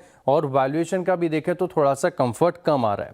जिंदल स्टील ये भी स्टॉक इन्हें कम पसंद है, न्यूट्रल की रेटिंग दी है, 1335 का टारगेट है। ये इन्हें जो कैपेसिटी रैंप अप हुआ ये बहुत पसंद आ रहा है, कॉस्ट रिडक्शन है, लेवरेज की रिडक्शन है, ये बहुत पसंद आ रही है। लेकिन कह रहे हैं कि इस भाव से आप देखें ना तो वैल्यूएशन में कंफर्ट नहीं आ रहा, इसके लिए जिंदल स्टील पर ये न्यूट्रल की रेटिंग दे रहे हैं। और इस स्पेस में इन 5 स्टॉक में से एक ही स्टॉक ऐसा है जो इनको पसंद बिल्कुल भी नहीं है, वो है NMDC, जहाँ पर ये बिकवाली की राय दे रहे हैं, 84 रुपये का टारगेट दे रहे हैं, 90-91 रुपये के करीब का भाव चल रहा है। और ये बता रहे हैं कि जो स्लो डाइवर्सिफिकेशन की प्रोग्रेस यहाँ पर देखने को मिली है ये इन्हें पसंद नहीं है और ख़ासतौर पर देखें तो कोई भी बड़ा ऐसा कैटलिस्ट नहीं है जिसके चलते अर्निंग्स में बड़ी तेज़ी आ जाए। इनफैक्ट अगर आप पिछले 10 साल के औसत वैल्यूएशंस को भी देखें तो ये स्टॉक बड़ा एक्सपेंसिव लगता है, इसी के चलते देखें तो स्टॉक पर बिकवाली की राय दी। लेकिन 2 स्टॉक इन्हें जो पसंद है, एक तो JSW स्टील है और दूसरा है श्याम मेटालिक्स। राइट, शुक्रिया आशीष जानकारी के लिए। JSW स्टील पर 16% का अपसाइड नजर आ रहा है। पूरे स्टील स्पेस अगर आप देखें तो शानदार रैली के साथ कामकाज कर रहा है। श्याम मेटालिक पे तो हमने देखा भी एक्शन, लेकिन पंकज जी चूज करना हो अगर JSW स्टील की ही चर्चा कर लेते हैं क्योंकि 16% का अपसाइड नजर आ रहा है ब्रोकरेजेस को भी, तो क्या इन लेवल्स पर आज तो 2.5% अप है, चेज किया जाए? जी डेफिनेटली मैम, चेस किया जा सकता है। अभी एक थोड़ा रिट्रेसमेंट के लेवल पे है but still it's about 20 day mark, तो मुझे लगता है कि 1270 का एक स्टॉप लॉस यहाँ पर मेंटेन करके JSW स्टील में खरीदारी की जा सकती है। ऊपरी लेवल पर आराम से 1310-1320 तक के रेट्स देखने मिल सकते हैं। JSW स्टील पे 1285 पे आपका प्राइस आउटलुक था। एक बार प्लीज निफ्टी मेटल इंडेक्स रखिएगा स्क्रीन पे, वाकई काफी स्ट्रॉन्ग निफ्टी मेटल करीब आप समझिए 12,987, ये इसका ऑल टाइम हाई है निफ्टी मेटल इंडेक्स का। मीनवाइल हमारे साथ अब एक्सिस सिक्योरिटी से जुड़ चुके हैं राजेश पालविया। राजेश जी गुड आफ्टरनून, कार्यक्रम में स्वागत है। क्या कॉल पिक करेंगे आप इस वक्त? Virendra ji, good afternoon everyone. सो यहाँ पे JSW एनर्जी पसंद आ रहा है स्टॉक में। अगर हम देखें तो जिस तरीके से डेली वीकली टाइम फ्रेम पे ब्रेकआउट बनते हुए दिखे हैं, यहाँ पे हमें लगता है कि कंटिन्यूटी ऑफ अप ट्रेंड देखने को मिलेगी। मंथली चार्ट पे भी देखें तो एक लॉन्ग टर्म चार्ट पे भी एक फॉलिंग ट्रेंड लाइन का ब्रेकआउट बना है। तो JSW एनर्जी फ्यूचर्स में एक्सपेक्ट कर रहे हैं टारगेट यहाँ पे हम 585-590 की तरफ। On the down side stop loss रखना होगा करीब 565 के आसपास। चलिए एक काम करते हैं, अब धमाकेदार ऑप्शंस का समय हुआ। धमाकेदार ऑप्शंस हम लेंगे राजेश पालविया जी से ही सबसे पहले, उसके अलावा अरुण जी से और पंकज जी से। तो शुरुआत करते हैं, फिर राजेश जी बताइए आपका धमाकेदार ऑप्शन। तो अगेन यहाँ पे पावर स्पेस पे ही फोकस है और हमें लगता है टाटा पावर को यहाँ पे फोकस में रखा जा सकता है। टाटा पावर में जिस तरीके से कंटिन्यूटी ऑफ अप ट्रेंड है, तो मे सीरीज का यहाँ पे 450 की स्ट्राइक का कॉल ऑप्शन जो कि करीब 18 रुपये के आसपास, 18-18.5 रुपये के आसपास ट्रेड कर रहा है, इस पे बाय करने की सलाह है। अपसाइड के टारगेट होंगे करीब 24 से 26 की तरफ। On the down side stop loss होगा करीब 14 रुपीज के आसपास। तो टाटा पावर में 450 की स्ट्राइक का कॉल ऑप्शन मे सीरीज का बाय करना है। पार, टाटा पार, राजेश पाल विजय के रडार पर आए, यहाँ पे खरीदारी की राय। अरुण जी, ऑप्शन में कौन सा स्टॉक? श्रेया जी, अपोलो हॉस्पिटल के साथ जाना चाहेंगे। 7800 के ऊपर एक अच्छा ब्रेकआउट नजर आ रहा है, तो 7850 के कॉल को बाय करने की सलाह है। मे सीरीज का कॉल चल रहा है 245 247 के बीच में, इसी लेवल के आसपास बाय करें। 231 का स्टॉप लॉस रहेगा और 302 के टारगेट। के अपोलो हॉस्पिटल्स की 7843 पे ट्रेड करता हुआ कॉल पिक करनी है आपको 7850 की। पंकज, आपका ट्रेड? जी, रिलायंस के 1360 के मई के कॉन्ट्रैक्ट के अंदर खरीदारी की सलाह रहेगी। 40 रुपए के आसपास फिलहाल ट्रेड कर रहा है। 32 रुपए का स्टॉप लॉस मेंटेन करें। हाई राइज के फॉर्मेशंस लोअर टाइम फ्रेम पे दिख रहे हैं और काफी अट्रैक्टिव स्टॉक लग रहा है, तो प्योरली प्राइस एक्शन के बेस्ड के ऊपर ये 1360 का कॉल खरीदारी की सलाह रहेगी। टारगेट जो रहेगा ऊपरी लेवल पर 55 रुपए 65 रुपए तक के देखने मिल सकता है। रिलायंस पंकज जो की पिक हो गई, डिस्क्लेमर प्लेट हमारी स्क्रीन पर होगा। रिलायंस हमारी पेरेंट कंपनी है, तो कोई भी खरीद फरोख्त करनी हो तो अपने पर्सनल फाइनेंशियल एडवाइजर की सलाह जरूर ले लें। एक बार लेकर आइएगा एक्सिस बैंक, और एक्सिस बैंक आज लूजेस में शुमार है। यहाँ पर गिरावट देखने को मिल रही है, नतीजे पसंद नहीं आए बाजार को, 3% डाउन है। लेकिन ऐसा क्या आ गया नतीजों में जो बाजार ने किया है पनिश, ये समझ लेते हैं कंचन से। कंचन, गुड आफ्टरनून, 1 सेकंड बताएं। Good afternoon. अगर इस टाइम पे हम बैंक के नेट इंटरेस्ट मार्जिन देखेंगे तो ब्रॉडली हमें वो स्टेबल देखने को मिले हैं, लेकिन अगर आप बिटवीन द लाइंस देखेंगे तो हम देख रहे हैं कि क्वार्टर ऑन क्वार्टर बेसिस में यहाँ पे हमें एक डाउन ट्रेंड जो है वो दिखाई दे रहा है। इनफैक्ट काफी सारी ब्रोकरेजेस इस टाइम पे बोल रही है कि आने वाले क्वार्टर्स में भी जो नेट इंटरेस्ट मार्जिन है वहां पे हमें एक प्रेशर जो है वो आता हुआ दिखाई दे सकता है। फीस इनकम जो है वो भी हमें लोअर साइड में जाती हुई दिखाई दे सकती है। इनफैक्ट इस टाइम पे हम बात करें ऑपरेटिंग प्रॉफिट की तो यहाँ पे भी हमें 7% की जो कमी है वो देखने को मिली है। इसके पीछे का सबसे बड़ा रीजन ये है कि जो प्रोविजनिंग है वो काफी ज्यादा हायर साइड में बनी हुई थी, और नेट इंटरेस्ट इनकम देखिए अगर बैंक की तो वो भी अपने लोअर साइड में बनी थी, जिससे ऑपरेटिंग प्रॉफिट में काफी बड़ी जो सरदर्दी है वो आती हुई दिखाई दी है। इनफैक्ट अगर इसको हम इसके पेयर से कंपेयर करेंगे तो पेयर्स के कंपैरिजन में इसने अच्छे खासे रिटर्न जो है वो पिछले 1 साल में दे दिए हैं। तो इसलिए मार्केट के एनालिस्ट से मैंने बात की, उनका ये कहना है कि ये काफी ज्यादा इस टाइम पे चल चुका है, तो यहाँ पे हमें जो लॉन्ग अनवाइंडिंग है वो होती हुई दिखाई दे रही है, और जो इस टाइम पे स्टॉक है वो अपने सही वैल्यूएशन पे आता हुआ दिखाई दे रहा है, जिसके पीछे का सबसे बड़ा रीजन है कि आज हमें एक गिरावट जो है वो देखने को मिली है। ब्रॉडली अगर नंबर्स देखें at the face of it हमें ठीक दिखाई दे रहे हैं, लेकिन अगर हमें बिटवीन द लाइन इसको रीड करते हुए देखेंगे तो नंबर्स में हमें एक पेन दिखाई दे रहा है। ओके, एक्सिस बैंक क्यों आज कमजोरी के साथ कर रहा है कामकाज, ये हमने कारण समझे। हालांकि नंबर्स थोड़े वीक लग रहे हैं, इसलिए स्ट्रीट ने किया है इसको पनिश। लेकिन कुछ और काउंटर्स पर कर लेते हैं चर्चा, और एक बार लेकर आइएगा स्क्रीन पर अपोलो हॉस्पिटल। अभी अरुण जी ने सुझाया डेज हाई पर कर रहा है कारोबार। HCL टेक पूरे IT पैक से अगर आप देखें तो जो भी स्टॉक मैं देख रही हूँ सब डेज हाई पर। HCL tech Mahindra days high पर, TCS भी ऑलमोस्ट डेज हाई के आसपास कामकाज करता हुआ। विप्रो भी देखिए एक अच्छा खासा यहाँ पर निचले स्तर से रिकवरी, तो विप्रो भी डेज हाई की तरफ कामकाज कर रहा है। लेकिन शरद जी, IT स्पेस की इस तेजी पर कितना भरोसा किया जाए? सीसॉ पैटर्न हमने देखा, लगातार उतार चढ़ाव, आज फिर से तेजी है। कोई ऐसा काउंटर जो आपको पसंद आ रहा है लार्ज कैप IT से या मिड कैप IT स्पेस से? देखिए, मुझे लगता है करंट वैल्यूएशंस पे तो ज्यादातर स्टॉक्स बढ़िया ही लग रहे हैं। थोड़ा सा अनसर्टेनिटी ज्यादा है अभी, कुछ AI को लेके, कुछ जियोपॉलिटिकल टेंशन है उसको लेके। लेकिन मुझे लगता है इंडियन IT प्रोबेबली इतना इफेक्टेड नहीं होगी, और बहुत ज्यादा हमने जो AI से रिलेटेड तेजी है वो भी नहीं देखी। ऑलरेडी इंटरनेशनली वहाँ पे थोड़ा फ्रॉथ की बात हो रही है, तो मुझे लगता है ग्रेजुअली जैसे जैसे ये AI का थोड़ा डर कम होता है, मुझे लगता है डोमेस्टिक कंपनीज जैसे जैसे जो TCVs वगैरह आई हैं और एग्जीक्यूशन वगैरह अगले 2-3 क्वार्टर में दिखाते हैं, तो यहाँ पे मार्जिन ऑफ सेफ्टी काफी ज्यादा है। टॉप बेट्स में हमारे हिसाब से फ्रंटलाइन काउंटर्स में इन्फोसिस और TCS ही होंगे हमारे टॉप बेट्स, और जो छोटी कंपनीज हैं वहाँ पे हमें लगता है कि कोफोर्ज एक बढ़िया नाम हो सकता है, ओरिएंट टेक एक बढ़िया नाम हो सकता है जो लार्जली डोमेस्टिक ओरिएंटेड बिजनेस है। बट कोफोर्ज हो गया, आपका साइंट हो गया। साइंट हमें लगता है हालांकि ये क्वार्टर के नतीजों ने बहुत पॉजिटिव डेवलपमेंट नहीं दी है, लेकिन जो डेवलपमेंट हम साइंट DLM वगैरह से एक्सपेक्ट कर रहे थे वो दिखने लगा है। तो मुझे लगता है साइंट एक काफी बढ़िया स्टोरी है जहाँ बहुत स्ट्रॉन्ग री रेटिंग हो सकती है। टेक महिंद्रा में हम एक्सपेक्ट कर रहे हैं कि काफी स्ट्रॉन्ग री रेटिंग हो सकती है जैसे जैसे BFSI रैंप अप होता है। बट अक्रॉस द बोर्ड मुझे लगता है कि काफी बढ़िया वैल्यूएशन है, और जैसे जैसे अगले 3 से 6 महीने में थोड़ा सा मूड माहौल इम्प्रूव होता है काफी स्ट्रॉन्ग रिकवरी आपको देखने मिल सकती है। टॉप पिक अगर आप थोड़ा री रेटिंग के हिसाब से देख रहे हैं तो टेक महिंद्रा और साइंट, और स्टडी बिजनेसेस के हिसाब से देख रहे हैं तो मेरे हिसाब से इन्फोसिस और छोटी कंपनी मीडियम कंपनीज में कोफोर्ज मेरी टॉप पिक्स।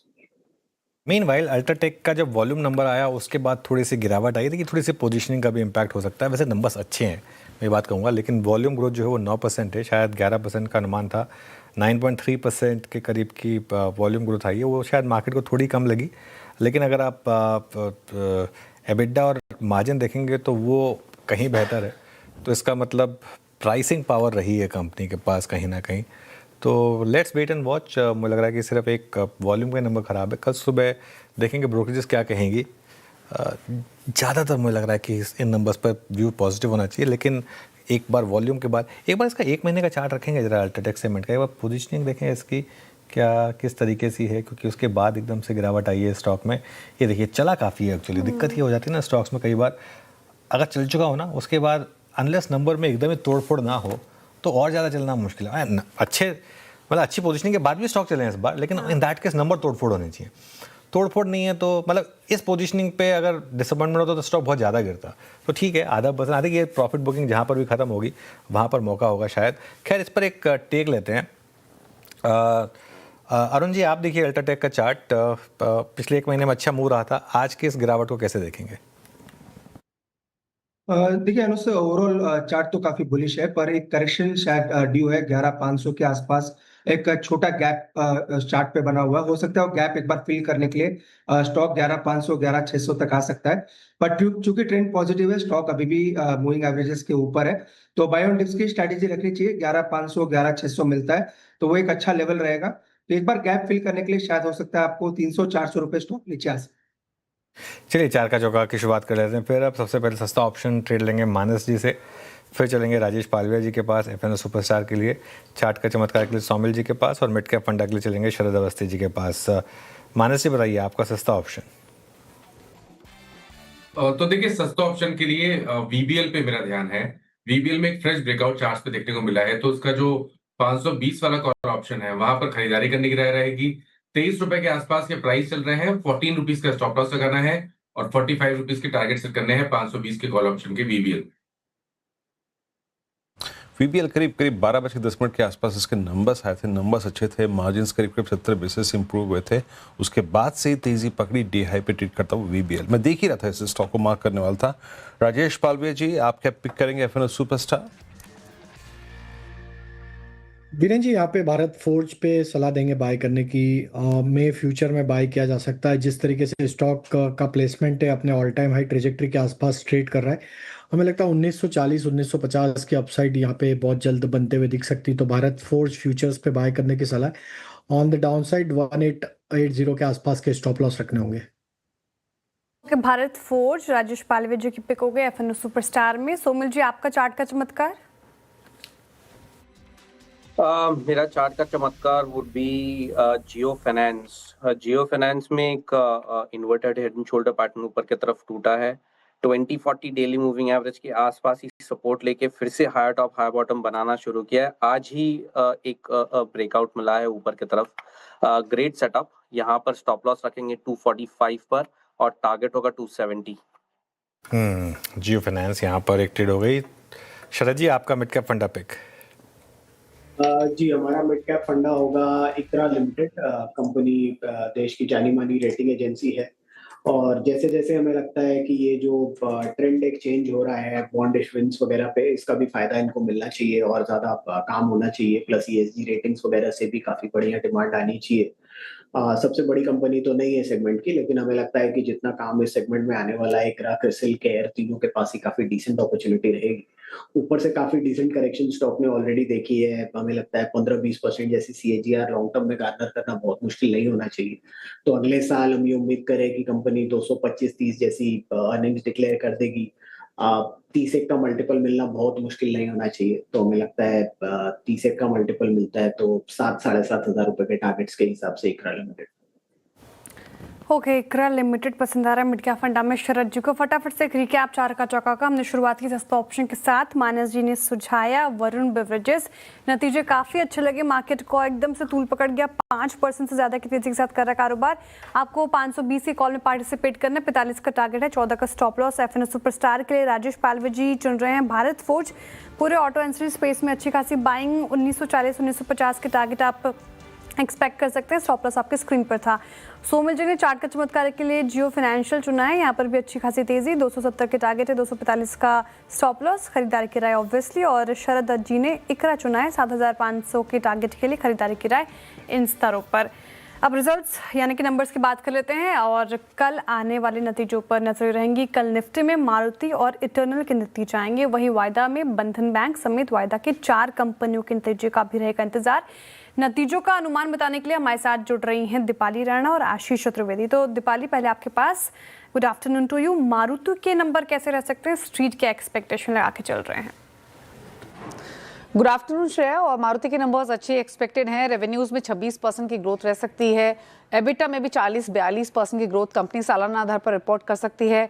एबिटा में तो इनफैक्ट ग्रोथ बताई, लेकिन अगर मुनाफा देखेंगे तो यहाँ कंपैरेटिवली उतनी ग्रोथ नहीं दिखाई देगी। 9% के आसपास की ग्रोथ रहेगी। उसके पीछे फैक्टर्स है जिसके आगे एक्सप्लेन करेंगे। वहीं एबिटा मार्जिन 10.5% से बढ़कर 12% के आसपास रह सकते हैं वाई बेसिस पे। तो एक decent set of numbers company report करते हुए दिखाई देगी। दरअसल वॉल्यूम्स काफ़ी अच्छे ग्रो हुए थे इस क्वार्टर में। रियलाइजेशंस में अच्छी ग्रोथ देखने को मिल रही है जो कि ओवरऑल अर्निंग्स को सपोर्ट करते हुए दिखाई देगी। वॉल्यूम्स 12% के आसपास ग्रो हुए इस क्वार्टर में वाई बेसिस पे, जिसमें यूटिलिटी व्हीकल्स का जो मिक्स रहा वो तो लार्जली फ्लैट रहा, लेकिन बाकी पोर्टफोलियो ने काफ़ी अच्छा परफॉर्म किया। इसके अलावा इनके एक्सपोर्ट्स में काफ़ी अच्छी ग्रोथ दिखाई दी। अगर एक्सपोर्ट मिक्स देखेंगे तो वहाँ पर इंप्रूवमेंट देखने को मिली। 21% के आसपास की ग्रोथ उस सेगमेंट में रही अगर स्पेसिफिकली Q4 की बात करें। अच्छा, मुनाफा कंपैरेटिवली एबिटा और रेवेन्यू को इतना ग्रो नहीं हो रहा है। उसके पीछे 2 इंपॉर्टेंट कारण है। एक तो लॉजिस्टिक कॉस्ट इनकी बढ़ी है, इनपुट कॉस्ट बढ़ी है, कमोडिटी कॉस्ट बढ़ने की वजह से, तो उस सब का इम्पैक्ट ओवरऑल प्रॉफिटेबिलिटी पे दिखाई दे रहा है। इसके अलावा मार्जिन्स बेहतर इसलिए रहेंगे क्योंकि कंपनी ने जो डिस्काउंट्स दे रही थी उनको रिड्यूस किया सीक्वेंशियल बेसिस पे, तो उससे थोड़ा सा सपोर्ट मार्जिन्स को मिलते हुए देखा है। अगर इनका एवरेज सेलिंग प्राइस देखें तो सीक्वेंशियल बेसिस पे 1 से 2% की ग्रोथ वहाँ रहेगी। रियलाइजेशन सालाना आधार पर 11-12% बढ़कर आ सकते हैं। तो नंबर्स अच्छे रहेंगे, लेकिन नंबर्स के साथ साथ इंपॉर्टेंट रहेगी कॉमेंट्री, जिसमें सबसे पहले जानना ये ज़रूरी होगा कि जो डिमांड देखने को मिली है Q4 में वो कितनी सस्टेनेबल दिखाई दे रही है। इनपुट कॉस्ट का कितना प्रेशर कंपनी झेल रही है, प्राइस हाइक जो किया था रिसेंटली उससे कितना ऑफसेट करने में मदद मिली है, या फिर यहाँ से आगे की ट्रैजेक्टरी मार्जिन्स को लेकर क्या हो सकती है। तो ये कुछ कॉमन्स इंपॉर्टेंट रहेंगे, हालांकि नंबर्स अच्छे एक्सपेक्टेड है मारुति से। नंबर स्ट्रॉन्ग, लेकिन एक नज़र और ज़्यादा नज़र अगर आप देखें तो तवज्जो जिस बात को बाजार देगा, आगे की कमेंट्री क्या है। खैर, अब दीपाली शुक्रिया आपका। मारुति के लिए के बाद अब चलते हैं इटर्नल के लिए। आशीष के पास इटर्नल, आशीष का एक्सपेक्टेशन है इस बार? अच्छे नंबर्स एक्सपेक्टेड हैं। दरअसल अगर आप देखें तो इन्होंने जो क्वार्टर के एंड में डिलीवरी चार्जेस बढ़ाए, इसका बेनिफिट यहाँ पर देखने को मिलेगा। साथ में कुछ अकाउंटिंग चेंजेस भी हैं। पिछले साल तक अगर आप देखें तो अलग मॉडल अपना रहे थे, और पिछले कुछ क्वार्टर से आप देखें तो यहाँ पर इन्वेंट्री लेड मॉडल को अपनाया गया है। तो इसी के चलते ये नतीजे साल दर साल कंपेरेबल नहीं है, आपको सीक्वेंशियल यानी क्वार्टर ऑन क्वार्टर ही देखना पड़ेगा।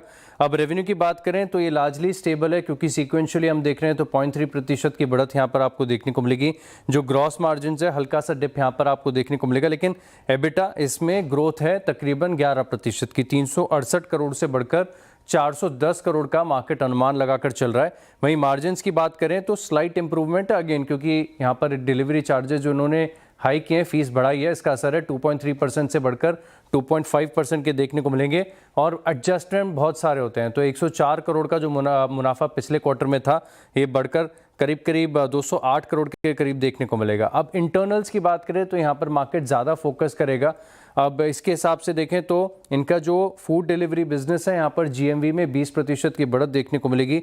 जो नेट ऑर्डर वैल्यू है फूड डिलीवरी की, इसमें 17.5% का इजाफा देखने को मिलेगा। लेकिन क्विक कॉमर्स तो बहुत ही तगड़ी तेज़ी के साथ है। अगर इसकी ग्रोथ आप पिछले साल के मुकाबले देखें तो ऑलमोस्ट 98% की आपको देखने को मिलेगी, और सस्टेनेबल जो एक NOV में बढ़त यहाँ पर देखने को मिल रही है करीब करीब 10% की, ये बहुत बढ़िया है। हाइपर प्योर है, इसका सेगमेंटल परफॉर्मेंस बहुत बढ़िया देखने को मिला है। करीब करीब 173 नए डार्क स्टोर्स का एडिशन देखने को मिला, और अब संख्या 2200 के पार जा चुकी है।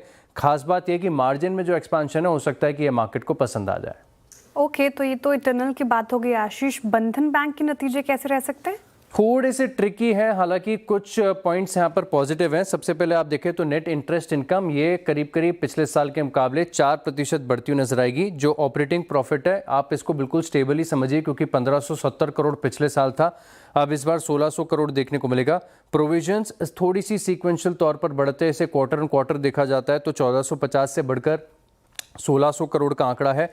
मुनाफे में देखें तो बढ़त आपको बढ़िया देखने को मिल सकती है। अब जीएनपीज के लिहाज से देखें तो स्लाइट बढ़िया इंप्रूवमेंट है, 3.3% से बढ़कर घटकर 3.1% सीक्वेंशियल तौर पर आपको देखने को मिलेंगे। जो नेट एनपीएज हैं इसमें भी आपको हल्का सा सुधार पिछले क्वार्टर के मुकाबले देखने को मिलेगा, और निम्स जो कि 5.6% के थे क्वार्टर 3 में, अब वो 5.7% के देखने को मिलेंगे। एसेट क्वालिटी में बढ़िया इंप्रूवमेंट है, और जो क्रेडिट ग्रोथ है ये करीब करीब 3.6% की सीक्वेंशियल तौर पर देखने को मिलेगी। जो क्रेडिट कॉस्ट है इसमें इस तिमाही के दौरान थोड़ा सा इंप्रूवमेंट यहाँ पर देखने को मिला। क्वार्टर 4 का अपडेट ऑलरेडी हमारे पास है, जहाँ पर हमने देखा था कि एडवांसेज में तकरीबन 13% और डिपॉजिट 10% बढ़े थे। कासा डिपॉजिट करीब 3% पिछले साल के मुकाबले, और कासा रेशियो ये 29.3% है। तो थोड़ा सा ट्रिकी है इसे समझना, लेकिन शायद आप ये कह सकते हैं कि stable set of numbers expected है। ओके, चलिए अब एक काम करते हैं, थोड़ा आगे बढ़ते हैं, और शुक्रिया आशीष। हमारे साथ मेहरबून ईरानी मौजूद हैं, उनसे बात करेंगे। मेहरबून जी, good afternoon.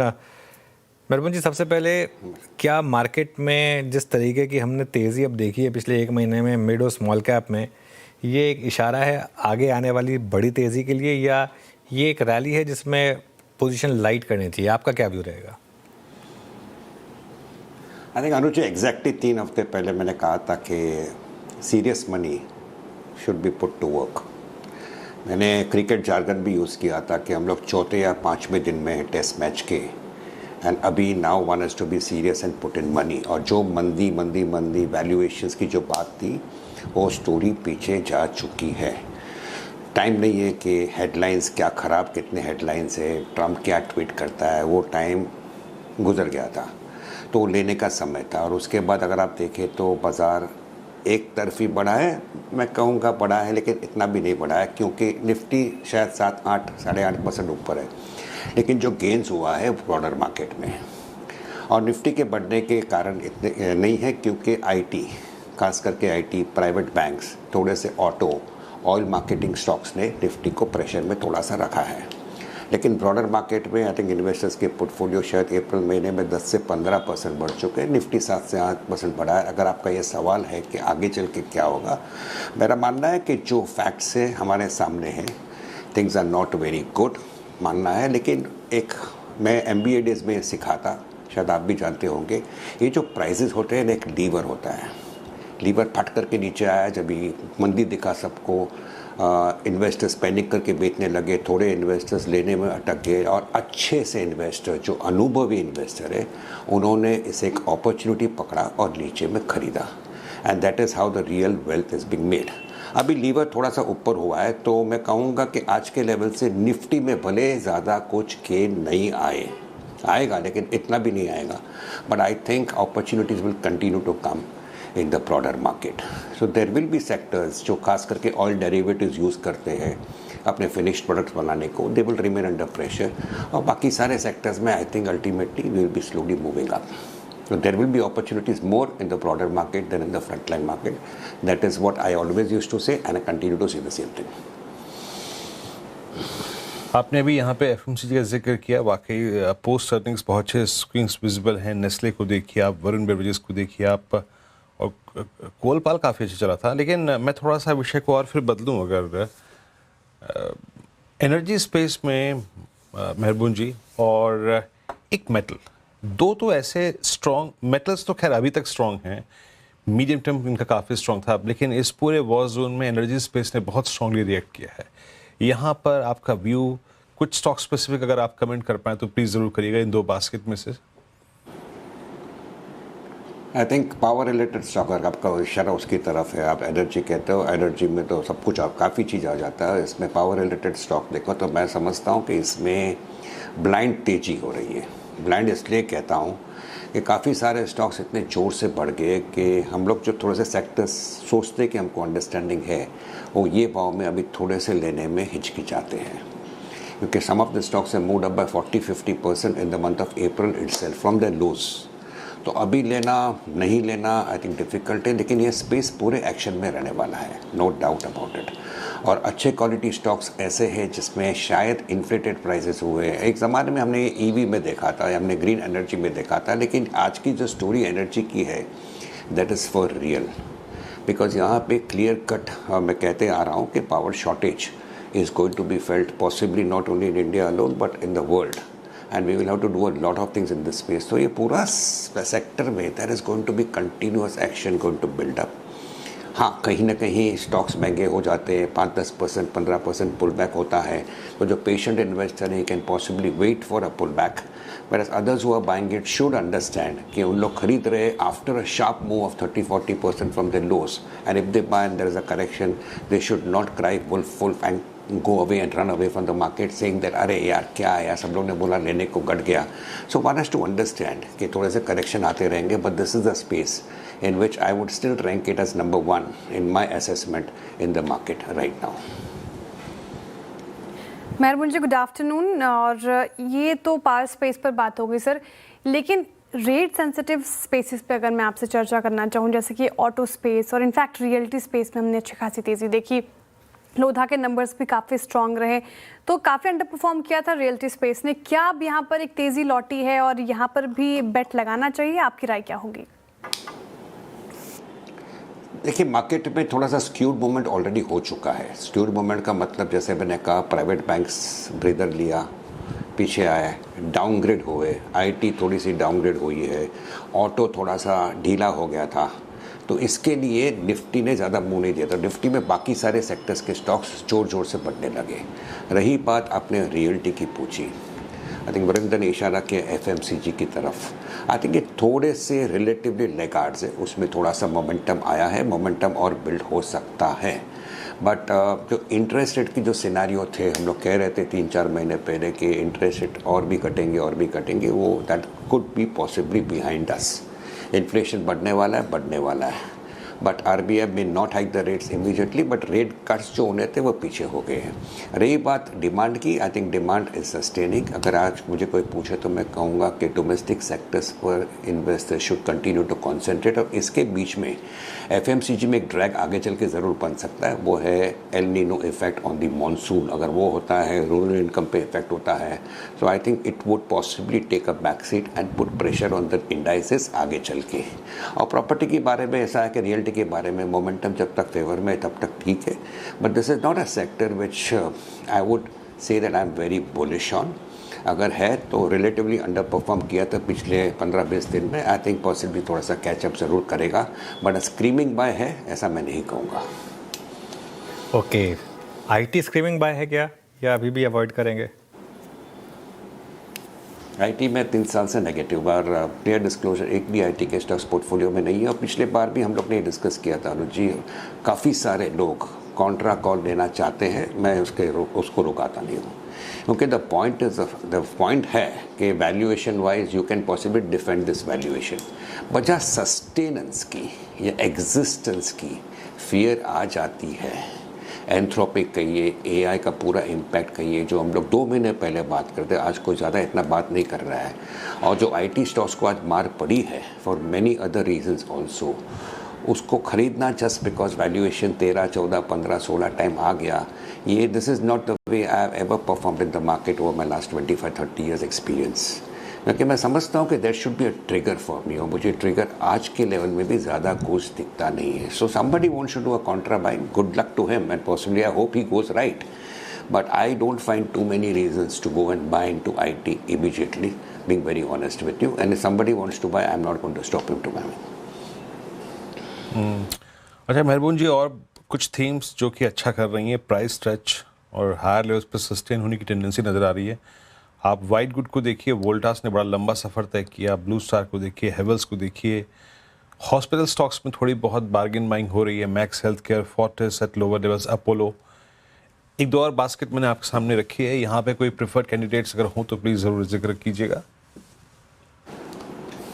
I think hospital stocks definitely yes, मैं कहूँगा येस, बट कहीं पर अगर गवर्नमेंट एक्शन आता है, एज फार एज बीच में न्यूज़ रिपोर्ट्स थे कि they will put a cap on the spending and charging of bills, अगर वो आता है, we I really don't know about it, रही बात वाइट गुड्स की, I think we all know that this could be a very severe summer, शायद summer extend भी हो जाएगा, अगर वो हुआ तो yes the momentum is in favour of them, they will move further, but from an investment angle difficult to state कि 6 महीने के बाद ये स्टॉक्स कहाँ पे होंगे, बिकॉज हमें ध्यान देना चाहिए कि cost of production also is going to go up for this companies, so some of this EMS players, some of this white goods players, I think the momentum right now is in favor of them and they may move further, but to take a call for the next 2-3 quarters, I don't think I would like to do it. मैं कहूँगा कि जिसके पास है, I think he is likely to see a higher price, but at some point of time maybe he should learn to exit, especially if the rally is too sharp for comfort. तो मैं कहूँगा कि they remain good at the moment,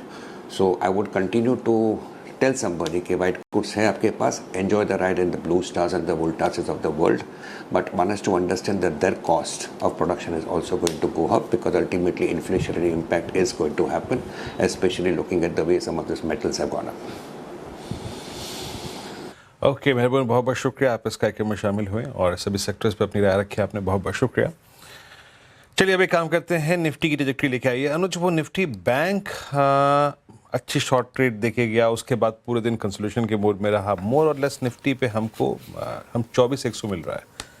अब दिन बाकी है expiry का, कैसे अप्रोच करके कल के सेशन को और इस क्लोज को, क्या व्यू रहेगा अनुज कल के लिए? देखिए व्यू वही है जो पिछले कई दिनों से रहा है, स्टॉक स्पेसिफिक पोजीशन कैरी करिए बिंदास, इसमें डरने की ज़रूरत नहीं है आपको, क्योंकि यहाँ पर देखिए आज भी मिड कैप का मोमेंटम देखिए, स्मॉल कैप का मोमेंटम देखिए, ये नेक्स्ट लेवल ऑफ तेज़ी है इस समय मिड कैप और स्मॉल कैप में। और एक चीज़ मैं आपको बताऊँ, एक बार आप अपने आप देख लीजिएगा इस महीने निफ्टी ने क्या किया है, उसके बजाय मिड कैप और स्मॉल कैप ने क्या किया। नेक्स्ट लेवल तेज़ी है, निफ्टी भी चला है, ऐसा नहीं कि निफ्टी नहीं चला है, लेकिन मिड कैप और स्मॉल कैप तो ज़बरदस्त चले हैं इस पूरे महीने। और ये देखिए निफ्टी मिड कैप 15% के करीब मूव, निफ्टी उसका एग्जैक्ट आधा है। तो क्लियरली मार्केट आपको वर्डिक्ट दे चुका है कि क्या करना है आपको। स्मॉल कैप तो और भी ज़्यादा 18%, मिड और स्मॉल कैप में अपनी पोजीशन कैरी करिए। इंडेक्स में लॉजिकली कोई ट्रेड लेके जाने का मतलब नहीं है, क्योंकि कोई भी ट्रेड गैम्बल जैसा है। डोनाल्ड ट्रंप क्या बोलेंगे, ईरान क्या रिप्लाई करेगा, ब्रेंट क्रूड क्या करेगा, हमें ये सब नहीं पता है और ना ही हमें पता करना है। तो इसके लिए ठीक है, इंडेक्स में दोनों तरफ के मौके इंट्राडे में मिल रहे हैं। आज भी मार्केट ने ब्यूटीफुल मौका दिया आपको, बैंक निफ्टी में शॉर्ट ट्रेड भी दी, निफ्टी में लॉन्ग ट्रेड भी दी, इस तरीके से सब चलता रहेगा। लेकिन अगर आप लेके ही जाना चाहते हैं लॉन्ग पोजीशन तो हेज कर लें, फिर ये एक अप्रोच हो सकती है यहाँ पर। चलिए अब नूपुर के पास चलते हैं, डीलिंग रूम चेक के लिए। नूपुर बताइए कौन से स्टॉक्स फोकस में? पावर एनर्जी स्टॉक्स आज फोकस में, पूरा सेक्टर इनफैक्ट लगातार कुछ दिनों से डीलर्स के रडार पे आते हुए दिखा है, तो आज फिर से यहीं पर खरीदारी देखने को मिल रही है। सबसे पहले टाटा पावर यहाँ पे फोकस करके चलना है, खरीदारी की राय यहाँ पर डीलर्स की तरफ से आती हुई नजर आई है मैसिव वॉल्यूम के साथ। इनफैक्ट OI भी देखें तो 22% ऊपर आपको ये नजर आएगा। तो हाई वॉल्यूम के साथ फैमिली ऑफिस और साथ साथ इंस्टीट्यूशनल हर तरफ से यहाँ पे बाइंग देखने को मिल रही है। NTPC ग्रीन एनर्जी यहाँ पर भी फोकस बना हुआ है, 56% से ज़्यादा का डिलीवरी परसेंटेज यहाँ पर दिखेगा। डीलर्स की तरफ से यहाँ पर भी खरीदारी की राय आती हुई नजर आई है। और तीसरा स्टॉक है वोल्टास, हीट वेव की थीम फिर से एक बार रडार पर डीलर्स के डेस्क पर आती हुई नजर आई है। फैमिली ऑफिस से और HNI से यहाँ पर बाइंग देखने को मिली है। Tata power, NTPC green energy और वोल्टास तीनों ही खरीदारी की तरफ है। Right, Tata power, NTPC green और वोल्टास हीट और पावर स्पेस में अच्छी खासी तेजी, वहीं के स्टॉक्स आप देखेंगे डीलर्स के रडार पर भी। शुक्रिया ऊपर जानकारी के लिए। लेकिन हमारे पैनल कौन से स्टॉक्स पिक कर रहे हैं वो समझ लेते हैं। STBT या BTST की शुरुआत करते हैं। राजेश पालवे जी, शुरुआत आपसे बताइए, STBT या BTST?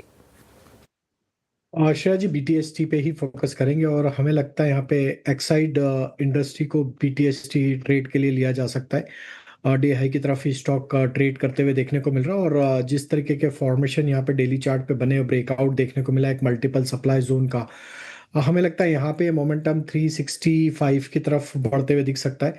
तो एक्साइड फ्यूचर पे बाय करने की सलाह है। 365 के टारगेट होंगे। On the downside stop loss रखना होगा करीब 349 के आसपास। ओके चलिए, ये हो गई राजेश जी के पिक। गाबा सर, आप क्या कैरी करेंगे? मेरा ध्यान बंधन बैंक पर है। बंधन बैंक में ब्रेकआउट चाहिए था, मिल चुका, ट्रेड करा 182, ₹2 का स्टॉप लगाएंगे 180 का। टारगेट होगा 188 बंधन बैंक। बंधन बैंक मानस आपका ट्रेड क्या रहेगा?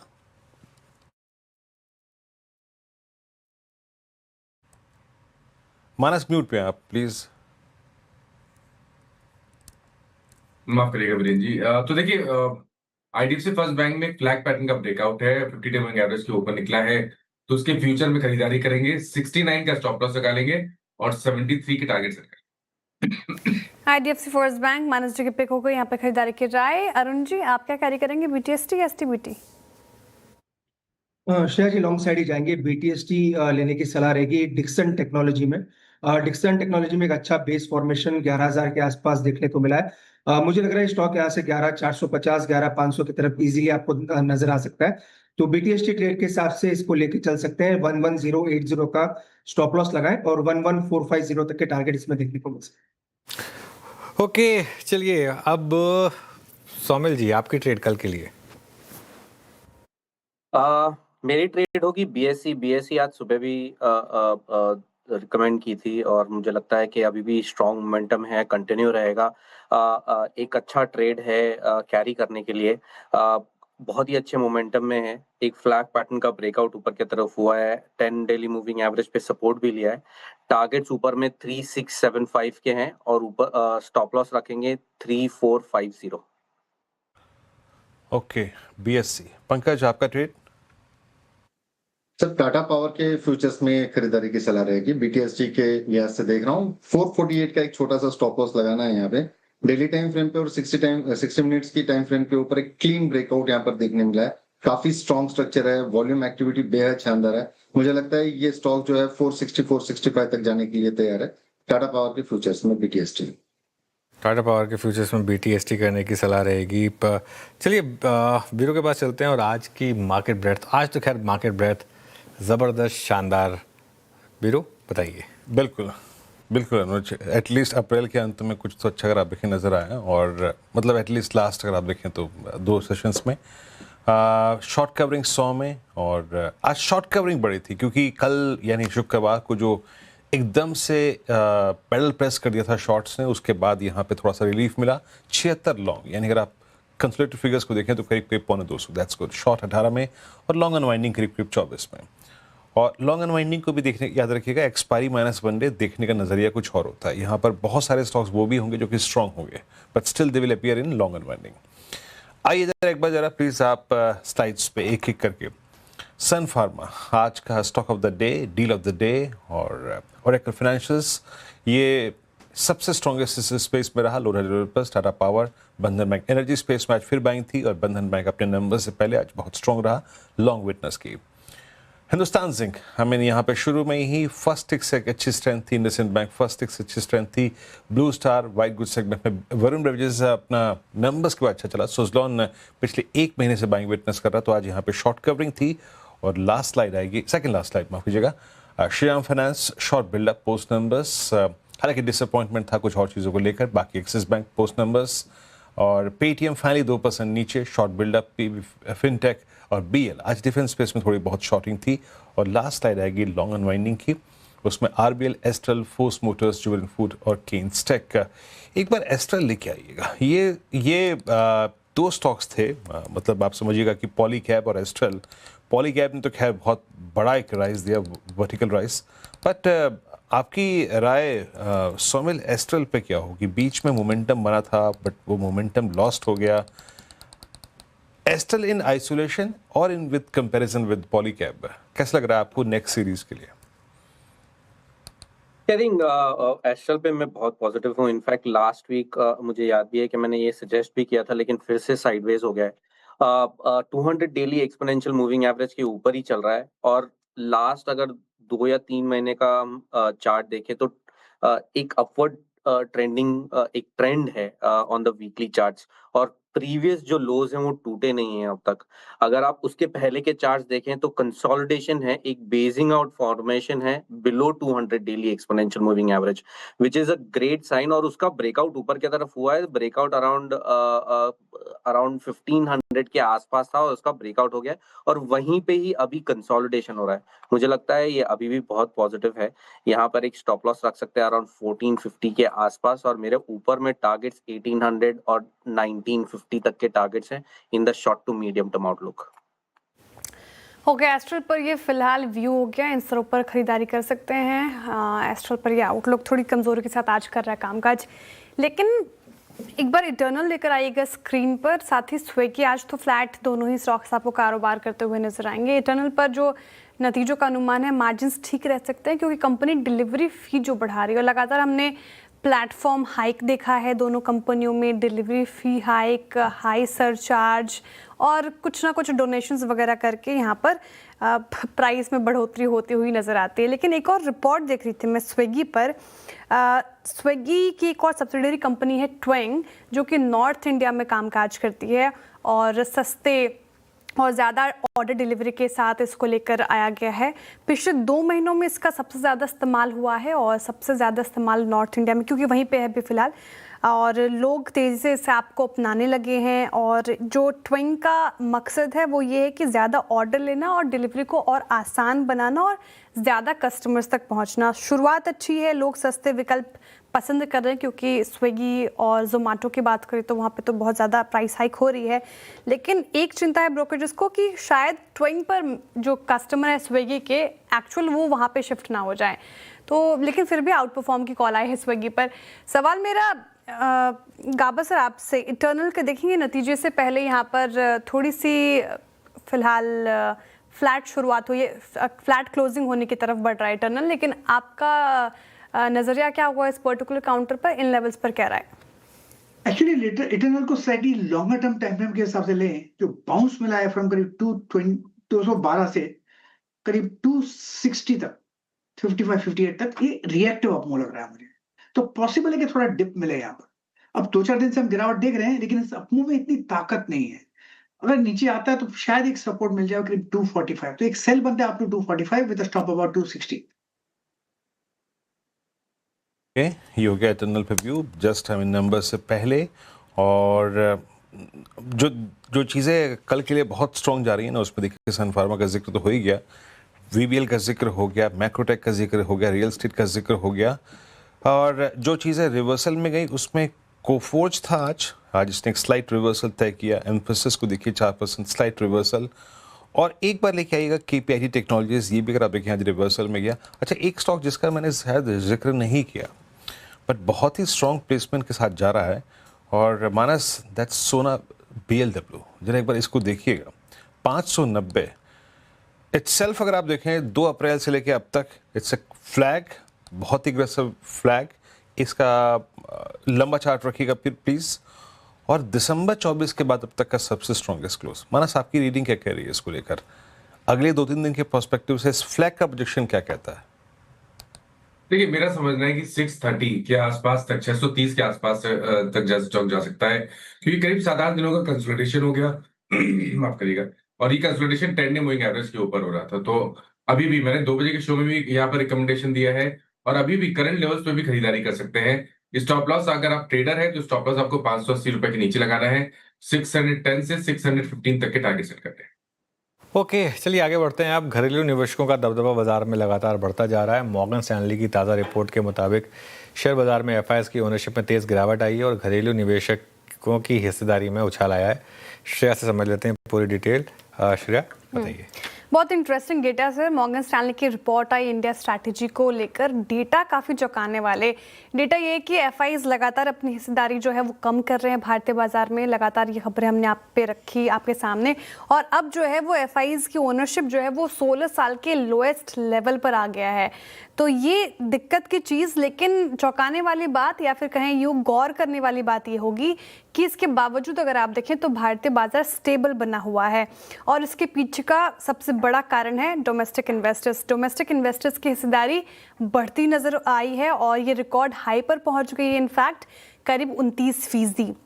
अच्छा, म्यूचुअल फंड्स हो गए, इंश्योरेंस कंपनीज हो गई, रिटेल इन्वेस्टर्स और एसआईपीज के आंकड़े तो आप सभी ने देखे, तो ये कहीं ना कहीं मार्केट को सपोर्ट कर रही है। एफआईएस के बिकवाली के बावजूद यहाँ पर नंबर्स अच्छे हैं। इसके अलावा मॉर्गन स्टैनली ये भी कह के चल रहे हैं कि प्राइमरी मार्केट में आने वाले समय में डिमांड अच्छी होगी, आईपीओज और क्यूआईपी में स्ट्रॉन्ग डिमांड आ सकती है।